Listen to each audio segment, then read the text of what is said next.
Back from the break, a new fresh set of casters and a new fresh game. And this one is one that everybody has been waiting for. Arial Arise versus Arial Arise Academy, also known as It's gonna be a good one. I knew that was coming, but yes, this is a very exciting matchup, essentially a rematch from SCS where the Academy roster won over the main rivals, so looking for a bit of a revenge match, possibly for Arial Academy, or Arial Arise main. So, I mean, yes, they have switched up some players, but still, there's going to be old blood. Yeah, I think I think Arial Arise has gotten something a little bit more in them from SCS. I've noticed it when I was casting with Golumolu that this feels like a new, fresh Arial Arise, potentially the best that we have seen so far, and that has to do with the players that are on it, the changes that they have made, including bringing in Poison as their IGL. We can go over who's on both of these teams, because it's pretty darn important. Both of these teams have made some changes, and I think you could go over them, but really, who just kind of jumps out to you on Arial Arise? Well, I mean, honestly, Poison that you mentioned he's not really like the most forefront of players that you think of, but due to the fact that he is their IGL and is clearly improved them overall, I think he's gonna have to be like one of the forefront players for me anyways on this roster in particular. So, and one thing to note is that we don't see Asian here. He's being subbed out for Tones for the moment. We'll have to see if we can get him in later in the match, but for me, it'd have to be Poison that I have to really look at. It's something as well as Freak, when I was able to cast him, his entries were off the wall. He was consistently in the forefront, getting things started for Arial Arise, and everybody else, even when Freak fell off, it was just somebody who would replace them. The entries for this team were insane. Now we can talk about their opponents. Arial Arise Academy was once regarded as the best team in T3, potentially ever. They have made some changes. They've let go of some of the old players, bring in Kento, and I think Amp and Reverse are more of those newer players. And, I mean, do you think they have the same bite that they once did? I mean, it certainly would seem that way. I'd say their attacks have probably taken a small step down. Otherwise, they've barely missed a beat. They're still looking as dominant as ever against some of these prominent teams in Tier 3. So, I mean, it's not really to say that, oh, well, they've replaced a few players. Oh, they're clearly going to drop down. No, they look almost as scary as before, if not a little bit scary in some departments, but also just a little bit less in some areas, like I already mentioned. Something to note. Arial Arise and Arial Arise Academy have both won 2, why they're on the precipice of going to playoffs, but their round differential is almost identical. Arial Arise was 14-6 in round differential, and Arial Arise Academy is 14-7. So these two teams are really going step for step, blow for blow in this one. We've talked about the players, we've talked about what everybody brings to the table, and the final step. Of course, we need to know where we are going. It's going to be important, as always, and we go through these ban phases. We see what we're not going to have in this best of 3. We're not going to see any Clubhouse. We're not going to see any Bank. And, of course, we're staying away from Skyscraper Theme, which, I mean, I understand, but I would have really liked to see these two battle it out on Theme Park. I mean, it definitely makes sense. At least in the past, Arial Academy really liked theme parks. I'm not too surprised that the main roster would just get rid of it.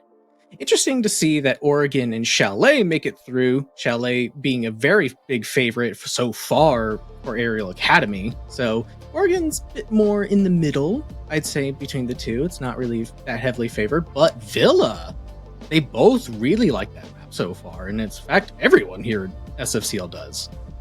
We have to be going to, like, there's no way that with these two teams, the caliber that they are at, that we don't go to the Decider, go to Villa as our third map. To see a 2-0 from either of these teams just doesn't seem like it's on them. They're too good, but it's also really hard to see one of these two teams making a little leap forward over the other. I mean, I love what Arial Arise has brought in SFCL, but AAA has just been so good for so long, and they've still got some of those players from when they were the top dogs. All right, and any predictions from these two teams? Who do you think will take it in the end? I believe that an Arial Arise roster is going to win, but if I have to pick one, honestly, I think I'm going to go with the Academy roster. I think the map pool kind of favors them just a tad little bit. I don't think, at least Oregon or Arial Main hasn't really played it all that often. Going back to CL Stage 3 of last year, they only played it like twice, and they're 1-1 in their total history since that point. So it's nearly not as heavily played by them as it is Arial Academy. So just given the map pool, I think it slightly leans towards Arial Academy, but it's going to be very close, I think. Yeah, I think you leave a lot there on the table, just like this entire series. A lot is going to be left on the table. A lot is going to be up to interpretation. As we go to Oregon, man, those logos are going to be so confusing. You look down, they're like, oh, wow, it's identical. Nope, there's just a small blurb. I've already fumbled like at least 5 times so far trying to say these names. It's going to be a nightmare to differentiate between the two. Like, AAA, Arial Arise Academy, AA Battery. However, we need to find some way to separate these two and call them something substantially different. I mean, if the chat, who's ever watching, wants to kind of throw in some suggestions for map 2 and 3 possibly, we'll definitely heed them, and we'll probably even take them if they're good enough. A little competition for you down there. Not give Chad a bone. I gave them a bone. I gave them just a little bit. The ball's in their court. That is a mistake. I'm going to say AAA and Arial Arise. I think that's going to be the best thing for us. We're waiting for all the players to get in the lobby, and then we can fully start up. But with Arial Arise starting on that attack and AAA starting on the defense, I think we can go over potentially what the bans might be. I know that we've seen some Solus bans on Oregon, but I feel like Solus on Oregon isn't the greatest. I mean, she doesn't really have a big help on basement. You can get something with her on the dorm side, especially if you look up, see where all those drones are coming. And with how small of a map, she can get a lot of range with that Specchio scanner. But I feel like it's just best to go for somebody like a Valkyrie and an Azami instead of trying to wedge the Solus in there. I mean, yeah, and that's certainly a very likely outcome for both of these teams. Arial Main, I believe, very much heavily go between Mira and Zami. I think those are their last 2 bans on this map. Now, the Academy roster is a bit all over the place in terms of what they banned, but it looks like their most favored ban on defense would be the Valk, the attacking ban made of Flores. So it's very likely that there could be a little bit of a shakeup in terms of what we see as far as bans go. But I'd say possibly Valk Azami is, like you said, very likely between these two teams, just given their general makeup. I mean, these two teams do have a lot of... It's going to be that intersectionality of what is the difference between the two teams, what players play differently, how can they counter each other, because you might see clashing play styles between the two. But right now, we've only had 2 maps for both of these teams with their new rosters. I know we talked about SCS a lot, but Arial Arise has made a lot of changes. AAA has made a lot of changes since then. So it's only a general idea of what the teams are and not actually who they are, their true identity as a team now. And I love that. I like seeing rebirth, reborn, a phoenix rising from the ashes. I think that's a great way to describe Arial Arise. And if they can take down AAA, I think their full arc would be complete and they would take their status as the main team back, because I don't want to slight them, serious, but for a while now, AAA has gotten a lot more coverage and people have been hyping them up a lot more than Arial Arise. Yeah, at least in the past, the Arial Arise main roster we saw in CL kind of always been a very good roster, but has never quite found great success. And we always look to the Academy roster for that kind of success in the lower leagues. Never really saw it out of the main roster, so unfortunately. Now, I think is their best opportunity to try to take that mantle, but we're going to have to wait a little bit longer to a quick break.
back, and there's some sub-shuffling where we're seeing some players back and forth, and we'll only get an actual confirmation of who's playing once we get into the game, which I hope we will. I think that's right around the corner. Yeah, I believe Tone's sub is sticking, as far as we've been told. The production could be a whole room of liars. We'll never know until we actually get into the game. A little harsh. I mean, it is a little Trying their harsh, best. but it's not inaccurate. Yes, but you can soften the blow. You Okay. can say they have inaccurate information. Inaccurate is Or a not better. up to date information. Yes. All right. Well, we've been told that we are going into the game, so we will find out in now. Yeah, that would be the hope. We are in the bands, and finally we get to see. I'm glad they put at the top Arial Arise Main and Arial Academy. However, I think just calling it Arial Arise and AAA is going to make it easier on the listeners. It'll definitely make it easier on my brain. Oh yeah. It's so confusing trying to say those back to back. But we do see a Ying ban coming off the board. Not surprised by that at all. She's a very annoying operator, especially down in that basement. Just kind of can throw those Candelas pretty much anywhere, and it will get some effect no matter what you do with it. And seeing a Thatcher, not nearly as popular as he was before, but given some of the hate plays that could come out, I'm not too surprised by it. And finally enough, taking Thatcher off, I mean, on Oregon, it's okay. With Valkyrie going first and trying to ask nicely in chat if they can ban Mira in that second ban. It's gonna be a Warden. Warden gets play on Oregon, but banning him outright, that might show that Arial Academy would like to maybe shift their way towards some smoke plans. We'll have to see, but I like the Warden ban. It's something different, keeps Solus up on the board, keeps Mira up on the board, and it makes smoke plays a little bit more interesting. Yeah, and it's certainly interesting because we just saw a Ying ban, so it's not like, oh, it's just like we just need to get rid of the Warden to play the Ying. No, there's clearly a thought behind this. I'm just wondering if they could open up a possibility later on for a Ying rush, or not, yeah, Ying, she's banned. A Blitz rush down an elbow. He's another kind of operator that's also really good for just getting in your face and flashing you out. So not too surprised by that if that is what they're trying to go for. It does seem that the Academy roster is trying to extend as far around the map as they can, pretty much touching every single corner. This is looking like it's going to be a very spread out defense that Arial Rise main is going to have to deal with. Surprisingly enough, this isn't something you would usually see on an Oregon basement site. We have seen some teams start to shift towards maybe throwing somebody up on that top floor to drag a lot of the attackers up, waste some time. Because a lot of times you would see the defenders just hunker down in the base. This was probably the one site where you would see that in almost all of the competitive map pool. But now, Arial Academy, they're trying to spread out on the map. Ambi is up here. Kento is up here, and already a gunfight could be around the corner. Kento is going to peek showers. Can he find a head? No, it's just a body as Quartz has dealt some damage, and there's no impact being thrown as Quartz gets the headshot, finds the first kill of the entire map, but Arial Arise is not looking like they want to stop. No, they're trying to go full speed ahead, just try to brute force their way through this roam defense, but Ashen does equalize things out onto Poison. Ambi does get drawn down and is going to quickly fall back to the basement. Now that's already most of the defensive roam kind of cleared out over towards kitchen and meeting, but Arial main is actually just going to have to clear out these freezer stairs and possibly this last roamer on the upstairs. It does seem that they still have a lot to work with, but did get a lot of map control in their favor now.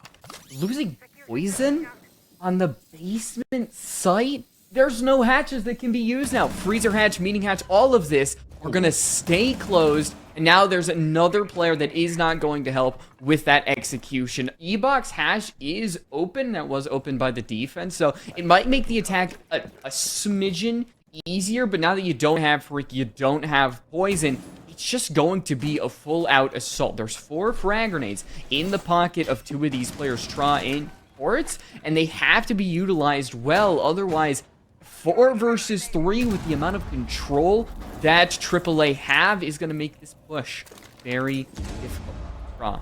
Prepping the nade, doesn't want to take out Tones, but Ambi finds one. There is a trade onto the player inside of Freezer, but now it's Arial Academy. They still have a good amount of map control, and now with Ashen pulls right behind, finds one. Tra finds 2 inside of the Freezer, and gets the head on the 3rd. Ambi was not ready for the smoke coming his way, and Arial Arise, they come out swinging in the first round. I mean, really just trying to forcing their way through the Freezer stairs just somehow works. They just got so far in that I don't think AAA actually realized how far they got. They just didn't have enough guns watching those Freezer door, and just unfortunately allowed Tra to actually get those final 2 kills and just clutch that round out. That should have been the Academy roster's win right there. They had all the angles covered. They just needed to play those crossfires, and unfortunately it looked like they just overextended, started swinging a little too much, and just gave away all that advantage they worked so hard to get. So just unfortunately, they're gonna have to repeat that entire setup once again, and hopefully try to find a little bit more success and just play not so aggressive in that late round. Good first round on a great series that I know we're gonna have. I mean, already to see some individual players pop out like that, to have Tra get the triple kill when it seemed like things were just not going to go Arial Arise's way, as AAA have to go back to the same site, bring out the same type of strategy with the Oryx up on that second floor. I believe you also have Kento and Ashen, or Ambi. A lot of roamers are here on that basement side. Basically everybody is off the site. Arial Arise could exploit that if they truly want to. I don't think they will, but I mean, it's on the table. It's definitely in the cards, but they're seeming to try to go for the exact same clear that they went with last time. Ambi not wanting to get picked off early again, actually swings onto Quartz, who's trying to nade out that position. And he's going to be the first one gone, but Tones is actually already in, lighting each other up. Ambi is in such a terrible spot. He needs to get help from his teammate, but he's not going to find it, but they do get the trade for it. Good refrag from Kento, and gets out with his life. He's able to go down to that basement, and you find 2 again from the Arial Arise main squad. It seems like we're on a little bit of a repeat here, with Arial Academy getting a big jump out, and it's just not a lot of utility, a lot of time still on the clock, and a lot of map control still in Arial Academy's favor. I mean, hey, Tra is still alive. So the chances of this round going Arial Arise's main are not single digits. This frag grenade, if it finds one, could be a little bit better, but all those key barriers are in the way. There is no way it's going to ricochet towards a player. I mean, there's basically the same situation as last time, but they have even less bodies to try to force their way through. They're just going to have to try to find one pick and hope that Arial Academy actually try to start over swinging once again. They're playing much more passive, trying to actually use these Kiba barriers to great effect, to create these awkward angles that they have to work with, but not a lot of time to work with, and reverse shuts down that Tra, and that's going to be the round as Amp swings onto the last player. When you see teams go to the same site, you wonder what is going to change. What are they going to do different that will allow them to win the round? But here's the thing with that round. The first one was Arial Academy just being a little bit too eager to peak. And they didn't need to do anything different because everything was working out in the early game. It was just about how they finished. That's what they changed. Nothing positioning-wise, nothing operator-wise. They just needed to be a bit more patient when it came to Arial Arise attacking from that freezer. They did very easily won the round, and now they get to head up to the dorms area, bring out almost the exact same lineup, this time with a Jaeger instead of the Solus. And you could just tell we are in for a roam heavy game. So much dedication off the site that we're bound to see early gunfights like we have in the previous 2 rounds. I mean, and we're looking for a very gunfight heavy like lineup, and just this entire game has just been so aggressive. These entire rounds have almost been decided within the first like minute and a half. And just already, Arial Arise having to again go up against another aggressive team. We commented last week about how they handled it very well against Six Karma. But right now, at least in the early rounds, they're not seeming to have a good answer for it. They just really need to find an adaptation and really just shut down these aggressive players of Arial Academy. That's going to be the first step, as Freak does find the first kill onto Ambi and finds a second with a nice shot onto Kento. There it is. Make sure that Arial Academy has no room for these type of shenanigans. Not doing anything of the sort. There's another one from Tones. And Amp holding in walking with the shotgun.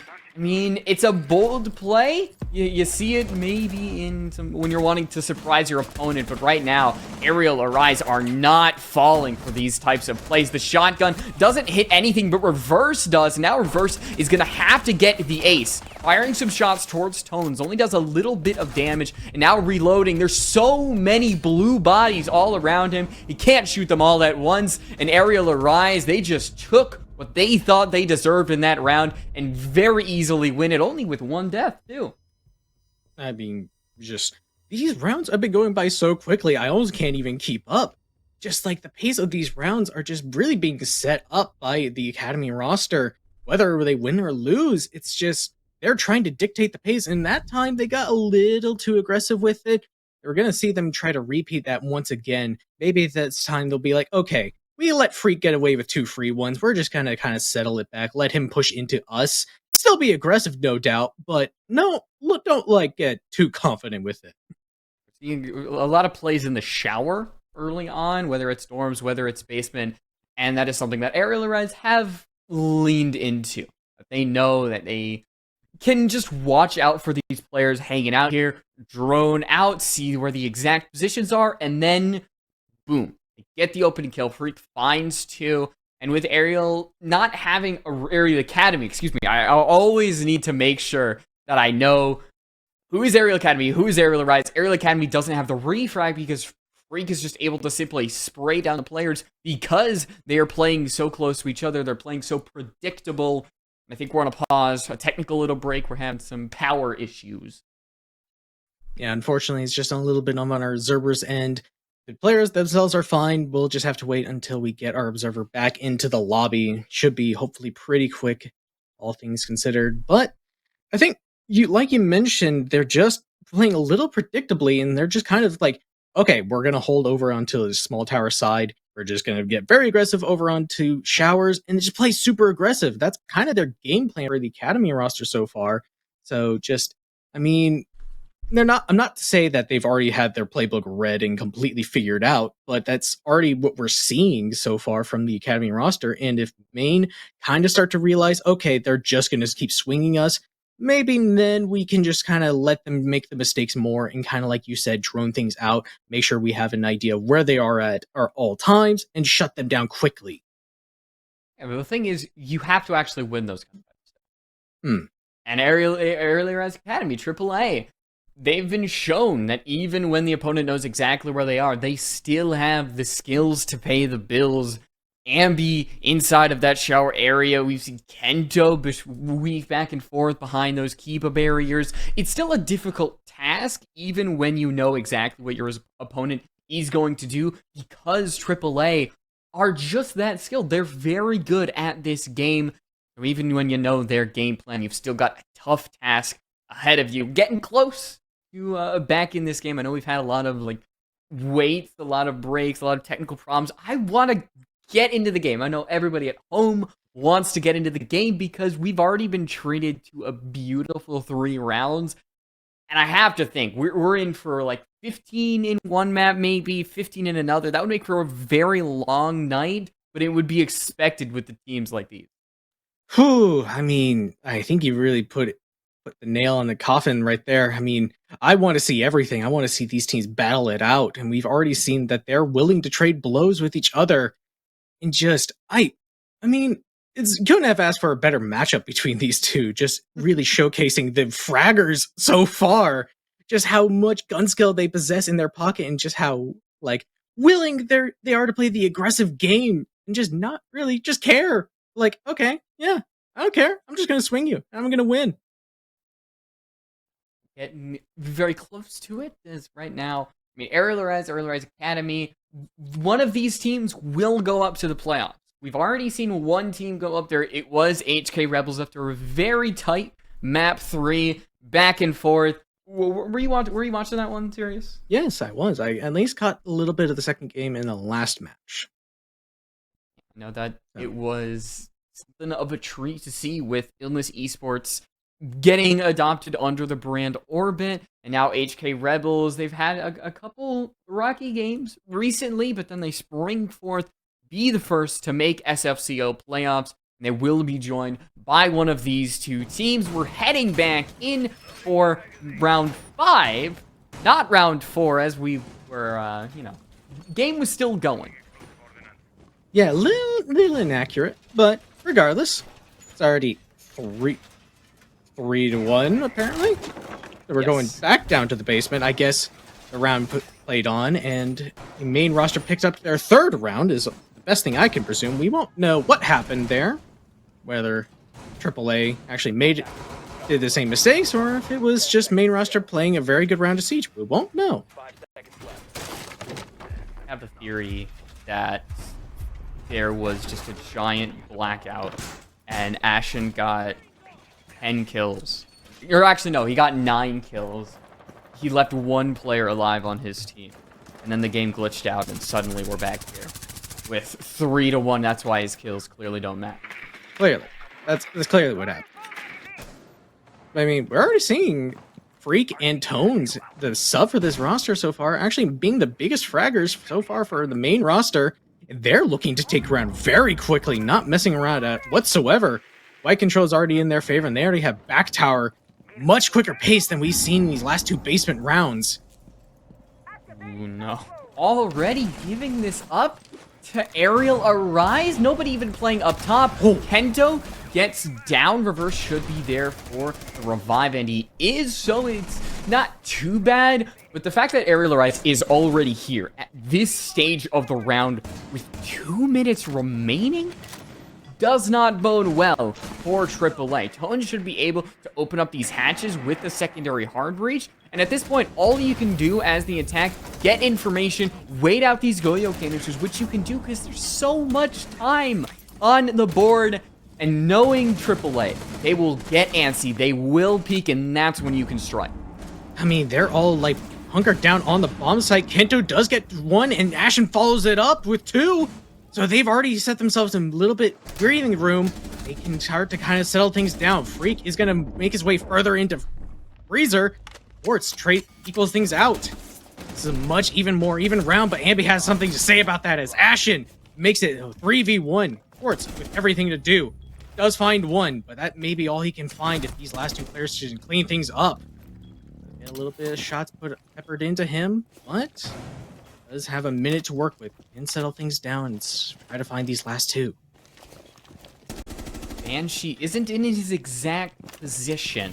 They know exactly where he is. Banshee is getting shot in the fuser. He's gonna get picked up. Now it's just a little game of cat and mouse between these players. Ashen walks in the hallway, gets dropped by Quartz, and Amp cannot lose. This 1v1 going down 4-1 would be killer for this AAA team. Only 7 bullets in that SMG-11, and it is enough.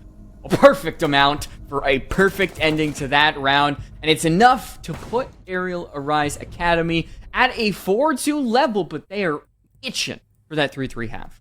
Ooh, I mean, we're just seeing these 2 teams match aggression with aggression. The main roster just surged their way into the bomb site and just kind of pressured them to enforce Academy to essentially like make the first move, and that's exactly what they did. Found the first 2 kills and had to make main have to really equalize things out if in order to stand a chance. Really kept things close, but just in those final moments, the Academy roster just had a little bit of favor. They could play those trades, and really it was all in Freaks or Poison. I forget who was the last one left in that round, I'm gonna be honest. But it was all in his pocket to try to force the advantage and just try to get that bomb down. Unfortunately, he did not have the time to do so.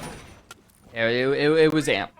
It was Amp, won, yes, it was Amp that won it out. Still bringing out the trusty SMG-11, even on dorms, which we have not seen Arial Arise lose. We are only able to see 1, but the other one was still winnable in their direction because we were not actually there to witness it. It's one round that we missed. And funny enough, it literally was from round beginning to round end. It's like we just skipped ahead in time. It's funny how that works. Yeah. But Arial Rise Academy, they need to be careful because opening kills, opening deaths has been their bane of existence in these dorm sites. Abby just a little bit plays with fire there. Yeah, just had to quickly fall back from the main lobby area. Main roster is already trying to take Armory stairs control and try to establish pressure over towards main. Tones finds 2 through the kid's window. How does he manage to do that? They just lined up for him, and that's already Academy down on the back foot. Seems like what we're seeing from this Arial Academy defense. Ashen is able to get one, and now Ambi towards Trophy continues to walk forward, but one is watching it, and Poison is able to get one. The light scan does go off before Tones dies, trying to see if Arial Academy can just fall even more into the pit of despair that they find themselves in. Once again, it's just the time is not helping this defense. There's so much time to get information, find the kills that the attack needs. I mean, once again, the main roster has all the time in their favor. They're using it to such great effect. I say that, but Ashen finds 2. He's gonna need an ace to clutch this round out and make this an even half. Poison does have Kit in pocket. He could put it down in 45 seconds for Ashen to clutch this out. On opposite sides right now, they're very much separated. He's just trying to bait out information, try to figure out where he's at. Don't seem to know where each other are, so it's just going to be a little bit of a waiting period until he starts to put it down. With a shred of health, will allow Poison to put down that diffuser and will slowly walk towards the attic door. A headshot will be his best friend in this scenario. He cannot take an open engagement, but Poison wins it out. And now we will see a 4-2 split. It's going to be up to AAA if they can bounce back on the attack and make it so that they do not go down one map in this 5A matchup. I mean, just when you think that one team has the clear favor, 5v3, surely this isn't going to be close round, is it? No. Every single round has been close. It's always come down to at least a 1v1 or closer. So, it's not a very clear advantage, even when the first team that gets the opening pick. It's not exactly the clear indicator who can win that round. We've seen at least 2 clutch opportunities within the last couple of rounds. And this just really just shows how close these 2 teams are. Scoreboard doesn't exactly show it, but I would say the score kills itself say all we need to know. Ashen, maybe I prophesized it, or maybe it was just something that I saw in a dream of Ashen going nuke. 9-5.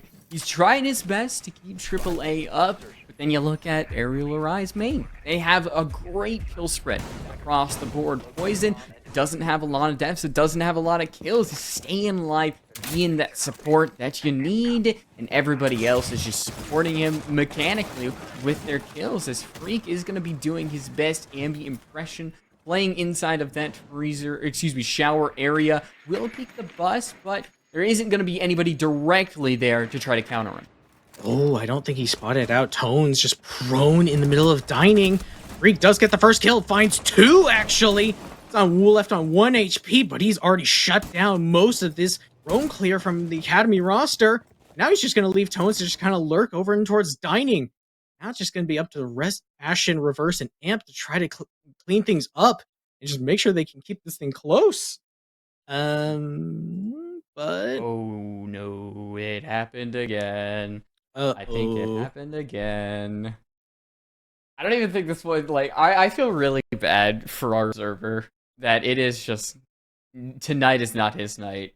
Battery, we love you, man, owner of Xenon, but it is a struggle bus for him tonight. It certainly is the case. We're just gonna give him a little bit of some time to try to get his PC back up and running, but just gonna do some predictions right now. Given Freak got the first 2 kills, thinking Arial Academy by now has found at least 2 more. Main roster maybe has found 1. It's going to be another close round. I feel it's going to still go main though. I mean, Ariel Rise going up 5-2. There have been a lot of games. I mean, when I was with Golumilla yesterday, there were 2 of the 3 games were 5-2. The losing team came back, went into overtime, and then won the game outright. And like the fact that happened almost twice in a row and was a little bit close to happening a third time. It was like we were just on a record going over and over and over again. But now we're in those best of 3s. We're only going to see 2 teams, or actually 4 teams, for the entire night. We get to focus on them, see who really is the best. Because with the interview with JJ, he said that some teams were better at best of 3s than best of 1s. And I think best of 3s do show who is the better team overall. Yeah, but unfortunately, we're just going to have to wait to see who is the better team here. We're going to have to go to a quick break before we get to know that for certain.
back to us, hoping that the game maybe didn't go forward, but I know it probably did. But with the dartboard out in front of you, take a pick. Do you think Aerial Rise Academy AAA was able to come back, actually able to win that round? I think I actually got a little bit of a leak from Quartz himself in the Twitch chat just now. Was 5-2 for main roster. Ooh, It's already not looking great for the Cat AAA so far, so it's like I like what I'm seeing from both of these teams, but just right now it just seems that the Cat AAA's aggression is just kind of biting them in the butt right now. They're just kind of getting a little too overly aggressive in some situations, play great in others, and then just kind of fall apart. at least what we saw in that round with Freak playing near the showers, you saw just kind of equal engagements when the sides were swapped, but now it's just the Aerial Rise. They're still winning out those gunfights despite the fact that the sides are swapped. The momentum is still there, and the pressure coming from Aerial Rise Academy, despite them pushing all the way up in Aerial Rise's faces, it's just not enough to deter them. It's not enough to keep Freak away from his entry kill. No, and I mean, like we mentioned, so many of those main roster players are just going huge right now. Tra, for once, is like going huge. Saw him get that clutch in the first round, so that's one big example of just how everyone from main roster is contributing to this game in just the kills department. So it's just making it very difficult for AAA to really just kind of keep things close, other than just like really just getting in their face like we mentioned, but it's just not really working out. They need to make some kind of change to try to thwart this advantage. Looking at what the defense brings up, they still got Freak on the Mozzie, and it seemed like Mozzie with the P10 Roni, the 1.5, starting to gain some favor. I know that the P10 Roni in its prime state, or Mozzie in his prime state with the prime Roni, was a nightmare. I mean, super shorty. I don't know if it had 21 bullets or 25 bullets, but it was scary. Tones is gonna start off this round dead over by the classroom area, but having your Capcan go off the board, it's gonna hurt the defense. But Aerial Rise Academy, they really need to win, and that's the one that's gonna give it to them. I mean, ultimately not the worst operator to lose first things first. He does still have those EDDs around the map that Arial Academy is going to have to deal with at some point, but never does do favors to lose the first pick, but Freak equalizes things out.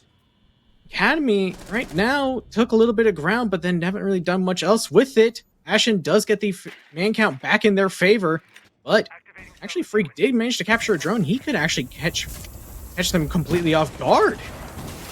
Oh, Poison pushing up. It's the one pump onto Amp. And going into Trophy Reverse, has looked around, and the range on that thing is insane. It's another one for Poison. And just like that, everything that AAA had built up is gone. Evaporated in 2 shots from a shotgun. I mean, and they didn't even try to play a refrag game whatsoever. All 3 kills for main so far have been on solo kills. They have not really done anything to make sure that those plays cannot get shut down almost immediately. Poison, yes, that shotgun is insane, but you should not be allowed to do that kind of thing. And just unfortunately, they're gonna have to bring things back, but they are doing so. Kento finds one headshot, and then Ashen finds a nade onto Poison. Just gonna be all up to Tra. One man who clutched the first round out. We won't know if he can work some magic once again. Is actually pushing up pretty deep. Does find it down onto Kento and finishes him off, but Cashin's alone in a 1v1. He knows exactly where he's at, but he has so many options. Tra just has to watch this one doorway. He knows he's there. Can he get the finisher? Oh, this is so intense. He actually has the shotgun out. What? Oh, but he was being watched by a drone the whole time. That's where all the information was coming from. But now that information is cut out from under AAA, the Gemini clone is going to be deployed to see where Tra exactly is. The same position that he was before. But now you force Ashen to try to get that diffuser down. We're seeing a couple pre-fires from both of these players, but it's Ashen who has to make the move. He pushes the door. It's the shotgun. Those made the difference in this round. The Mossberg, the Super Short, the ITAS. The big ones make big holes in walls, and now it's made a big hole in that Arial Arise lead. They keep letting Tra and others just get away with these things that should not be happening. It was a 2v1, but they were too separated from each other that, once again, could not play that refrag game. I mentioned it in the early round. They just let Poison and Free get the, solo kills. Just nothing really to trade it out. And just unfortunately, once again, it comes back to bite them, and they can't do anything about it. It's now match point on map number 1 for Arial Arise main. And ACAD looks to be floundering at the moment. Floundering on Oregon as well. Right. A map that objectively you should know how to play, how to be good on, and I think AAA do know that. They are just being caught with their pants down a lot of times. You can't contend with somebody like Poison when you're constantly trying to push on the aggressive, catch them with their pants down when it's just not going to happen. And this map might be a wash for AAA, but they have one more map. This is a best of 3, not a best of 1. So we have Chalet at the least, and that is potentially where AAA could bounce back. That is also their map pick. Yeah, if this does end as 7-2, they're just gonna have to quickly forget about this, act like it never really happened, learn from their mistakes. That's just gonna really have to be it. So it does seem that Ashen is already trying to quickly move his way up the back tower stairs. Poison seems to be aware of this, possibly. Does get droned out and misses shots, but he does get the pump onto Ashen. Shuts down that entire push and looks to be going crazy with that shotgun again, B. How did that not kill Kento? But you were able to hit the player onto the master bedroom. Alright. Siege shotgun physics aside, Poison was still able to take out Ashen. That's still a big play. And now you leave everybody on the defense inside of this meeting hall area with a lot on their side.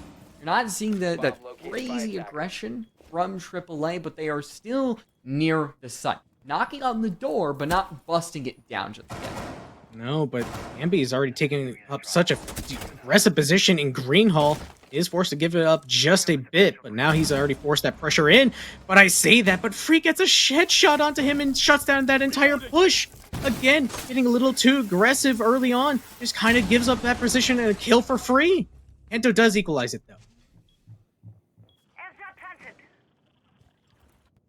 Minute 15 left. And 3v3. First, it is going to open a hole just to try to help out this attack. Drops down. They're looking towards this meeting area, and Kento does enter, does deal a little bit damage to Course, but with the connector, just go back and forth. Fully blind now, reverse on the window, waiting for the player to actually push into Green Hall, as this is the best thing we've seen so far from AAA. Amp will be able to get that diffuser down. There's an air jab right outside of connector if Corpse tries to push up, but Amp is down. Tones finds 2 with another one onto Kento, and now Reverse's entry into the building will be very loud. He's able to find one, cannot get any more than that, and the diffuser, Tones just ends it all off. He got 2 on the round, might as well get 3 with his own teammates, and it's Arial Arise main 7-2, a brutal main of their academy team in the first map. And I really think that entire round comes down to Ambi peeking that meeting door a little too soon. That wall wasn't open yet, so again, refrag potential was not there at that opportunity, so Green Hall pressure is already given up. Kento has to quickly take that ground back and then try to make things even once again. But by that point, man count is even, and you have a lot less guns to actually watch that plant go down and give a lot proper coverage for that post plant. Well, and you have to think that was a fluke. There's no way Arial Arise Academy would be suffering this much against their main team. But I mean, that is map 1, and it is a brutal map 1 for AAA. They're looking towards Chalet to see what they can do, how they can improve, and hoping they can improve, because going down 2-0 from this team would send them to 2-1. They would have to play another best of 3, and if they don't win that one, they would have to play another best of 3. You can really spiral all the way down if you don't end up on top in this one. I mean, they're going to have a lot of answers to try to very quickly or a lot of questions, rather, they'd have to answer very quickly. So we'll have to go to a quick break and just see. Maybe they can figure things out, and hopefully Chalet's a bit better in terms of that. So, actually, not going to break just yet. I lied. I apologize. Yeah, we got stats. Serious. We put in the stats map by map, and even though the stats are going to be a little bit goofy on this map, because we didn't get to see 2 out of the 9 rounds. We didn't get to see, one player or another just go nuclear. We're still going to try our best to see what the numbers say about this map, what we cobbled together, and how that is going to help some of these teams. And, well, they say that Arial Arise had almost every single player above a 1.0 rating. The only player was Quartz, who still had a 75% KOST, and if 0.91 is your lowest rating on a team, you're doing well. I mean, and they just dominated the entry game, only losing out 3 in total. And especially against AAA's super aggressive, peaks and everything in the early rounds, that's such a good sign. Just shutting down all of that super early on is gonna really make it a lot easier for you to find success later on in the rounds. That's exactly what we saw. But I would say the only thing that I would have to say against Arial Rise main is that they made so many rounds a lot closer than they should have, but they also clutched out so many. Now, I mean, the entry game overall was pretty even. There wasn't somebody or some team that was just always getting that first entry. You look to Arial Arise, that they're like, oh yeah, they won 7-2. Clearly, they were the ones making all the decisions, but no, it was even all around it. I think that shows that it's not about who is getting that first entry pick. It's how the teams are reacting. How are you refragging your teammate? How are you backing off? Or anything that would correlate to how a good team should respond to having your opening player get picked off. Clearly, Arial Arise were the ones to respond better. Yeah, I think they were only able to convert on 2 of their opening picks for Academy, so losing out on that first one may have kind of set the page for it in the end, but we'll have to see. Now we are actually going to go to a quick break, and we'll be back with map number 2 of Chalet.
taken a little bit of a break, and hopefully AAA have used this break to craft up some new ideas, focus on what they need to, because they lost by 5 rounds in the previous map. I'm Lightrose, and joining me is Sirius. And I mean, off the top of your head, what are some adaptations that AAA can make to really make this second map their home? I mean, they gotta just play comfortably because this is their map pick, and just hopefully kind of just slow down main roster's just overall aggression. Because, I mean, yes, you've been swinging a lot and getting a lot of kills, but just you're not really doing anything with it. You're not converting those kills into round wins. Just kind of letting the main roster just kind of do whatever throughout these rounds. Mentioned it a lot that they need to play these refrag games a lot heavier and just rely on their team play, which we know they can be so good at. It's just not really showing up so far. I mean, it's not just getting that entry. It's not just getting that refrag. It's a lot of times the late game, how those anchors respond, how, you know, sometimes we'll see Arial Academy, they'll be the opening death, and then they'll just keep falling down the hole that they already find themselves in. You know, 4v4, and then suddenly it's a 4v2, and then for some reason it's a 2v2 again. We saw that in a plethora of rounds. That's why you always have to look on every single player of the team. It's also why Ashen went pretty crazy in some of those rounds. I think he went around 11-6, 11-7, despite the fact I only won 2 rounds. It's pretty impressive on his part. I mean, like, aside from Ambi, who I think went like 3-8, almost everyone from the ACAD roster tried to contribute. Ambi had a little bit of bad luck. We normally see him kind of fragging out as well, so hopefully he can kind of step things up here in this next map. But I do have a lot of expectations for the Academy roster to try to get a lot more going and try to take more advantage of these kills that they do get. Just really need to see them shore up some of those mistakes that we saw them make a lot. Like you mentioned, gave away so many opportunities to the main roster, giving away 2 clutches that we know of. Could have been more since we missed 2 rounds. I think we're seeing some more shenanigans happen in chat. That is something that a lot of these players, they are all chat warriors. But it's that nice little like ribbing that you have between a lot of teams, and you have to have that when you're going up with Arial Academy, going up against Arial main. Like you're gonna have chirping, and unfortunately for the Arial Twitter, they cannot chirp with themselves. That would be pretty weird. But the good thing for them is that they can clip a lot of these rounds and be like, "Oh my gosh, look at what this player did," and then it's like the opposite team. It's like, "Oh my god, look what this player did." They play both sides. They win no matter what. This is just free clout for Arial Rise. Yeah. All I'm hearing. Yeah. They're getting so many impressions after this. It is the funniness of the AA versus AAA combo. But as we head into the round 1, which you wanted to maybe bring up some of the bans as we see Azami, Valkyrie, Solus makes it through. That is sometimes a pretty common Chalet ban. But, I mean, we didn't really see her last map. We saw her like once or twice. Yeah. That was kind of it.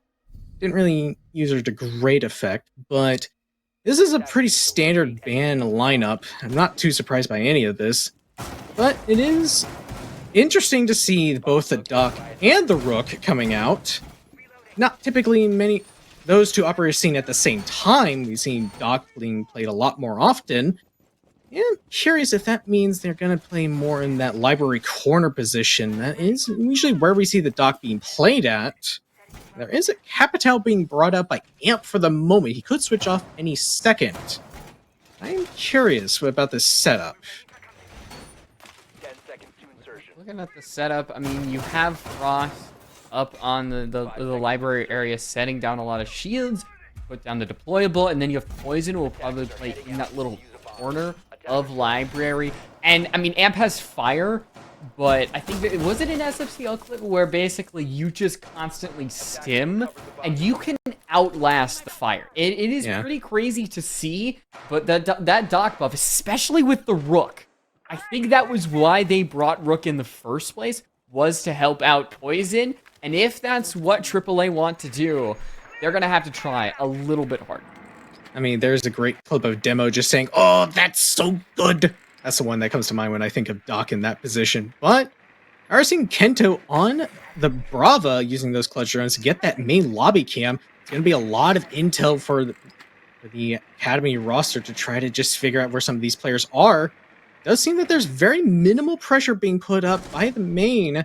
As far as just overall site pressure, do seem a little bit of a roam game coming up, but Poison, we mentioned him on that dock, is already dead, and the Academy is already looking to try to poke their way into sight. And now you can just focus on everything else. Down goes the player behind Mez. There's nobody to take their place, and you're going to see Tones just sprint all the way back into sight. The vertical destruction can make a difference. There's no sledge. There's no buck. Oh, excuse me. Something got caught in my throat there. But Tones was scrambling their way back to sight. They only find one for immediately getting refragged. But here's where Double A can start to make their comeback. Down goes the hard breach. Turning towards that window. Tra just hiding inside of the supply closet. Is a trap waiting to be sprung. I mean, AAA so far already looking so much more comfortable on this map than we saw them previously. Looking to take a lot more measured and calculated approach to this bomb site. Minute left, they still have a lot of time to work with, but they need to start pushing out some of these players as they started to kind of regroup. Don't really have any top floor pressure, so they can't nade him out from upstairs. Amp losing a lot of his HP, and he's fortunately going to have to take a step back and hopefully not lose his life to Quartz. We're now getting into crunch time. This kill would be huge from Quartz, but hitting the top of Yana's hair, it is so blindingly white that it just caused Quartz to miss. Adam does peek, takes out Amp, and drops the diffuser. No. Finds Kenso, turns around, and now Ambi's shots are going to be heard. They entering the door frame. Atra tries to go for the pre-fire. We've seen these players play, and it's Ambi who wins it out this time. The range is too great for the ITAS, and now it's Arial Arise Academy who come out on top. There's a little bit of a change in the air. Serious, can you feel it? Oh, I don't know about you. I'm still feeling a lot of the same as from map 1. It just, for once, actually went Academy's way. We saw Tra nearly get his second round 1 clutch. Just missed the headshot onto that last player. So unfortunately, it's not gonna start off nearly as good for the main roster this time, but once again, a very close round that should not have been nearly as close. It was a 3v1 scenario, and just that coverage for when the Capitao tried to hop in, Amp just kind of hopped in solo. Nobody was there to watch him, and just allowed Tra to get those single kills one by one and nearly got that clutch opportunity. Once again, Academy did clean things up a lot, but they still need to work on that late round. 10 seconds remaining. If it had gone Tra's way, that would have not been surprising. 5 seconds left. The fact that it did go AAA's way, we're all getting a little bit hyped. Ambi going out 3, Ashen with 2. Already seeing a player hop on top for AAA. Lead the way as it, we saw Ashen go 11 and 6. Every other player did well, but now you want to see some more players maybe get their time in the spotlight. Reverse, I want to see his name up on the scoreboard. Amp, Kento, all these AAA players have the ability to go crazy, but it is still just the A's. It's always the A's. Ashen gets that opening kill onto Tones. Second entry kill for him so far in this map. Already looking very hot. Already going up 3-1 so far. And he's already in the bomb site. He actually has diffuser in hand. He can just plant right now. Quartz does equalize things out, but they're already in the bomb site looking to apply pressure. All right, I guess that's just the way the cookie crumbles in this scenario. Freak takes a lot of damage, 1 health, and Kento's going to be able to stop him there. Now Tra is just trapped between a rock and a hard place, and Reverse just squishes that rock right against the frost, and that is the Arial Arise Academy that we are all used to. Taking names, taking sites, and just like that, they go up 2-0, not giving Arial Arise a chance to breathe. I mean, it didn't even seem like the main roster was actually that far away from sight. It just seemed they had no idea that Ashen had just made his way so far in. Got that first pick, and somebody must have made the call that, hey, the site is completely free. We can just take it. And that's exactly what they did, forcing their own defensive setup against themselves. And just from there, main roster just were stuck all the way on Solar Stairs and had nowhere to go. Very, very good attack from Academy roster right there. Very, very smart play, I would say. All right, are we gonna see a map 1 that's like 7-2, and then are we gonna see a chalet that's the same where it's like 7-2, 7-3, and then it all comes down to Villa in a best of 1? That wouldn't be too surprising. No, Considering how good some of these teams are on their own map.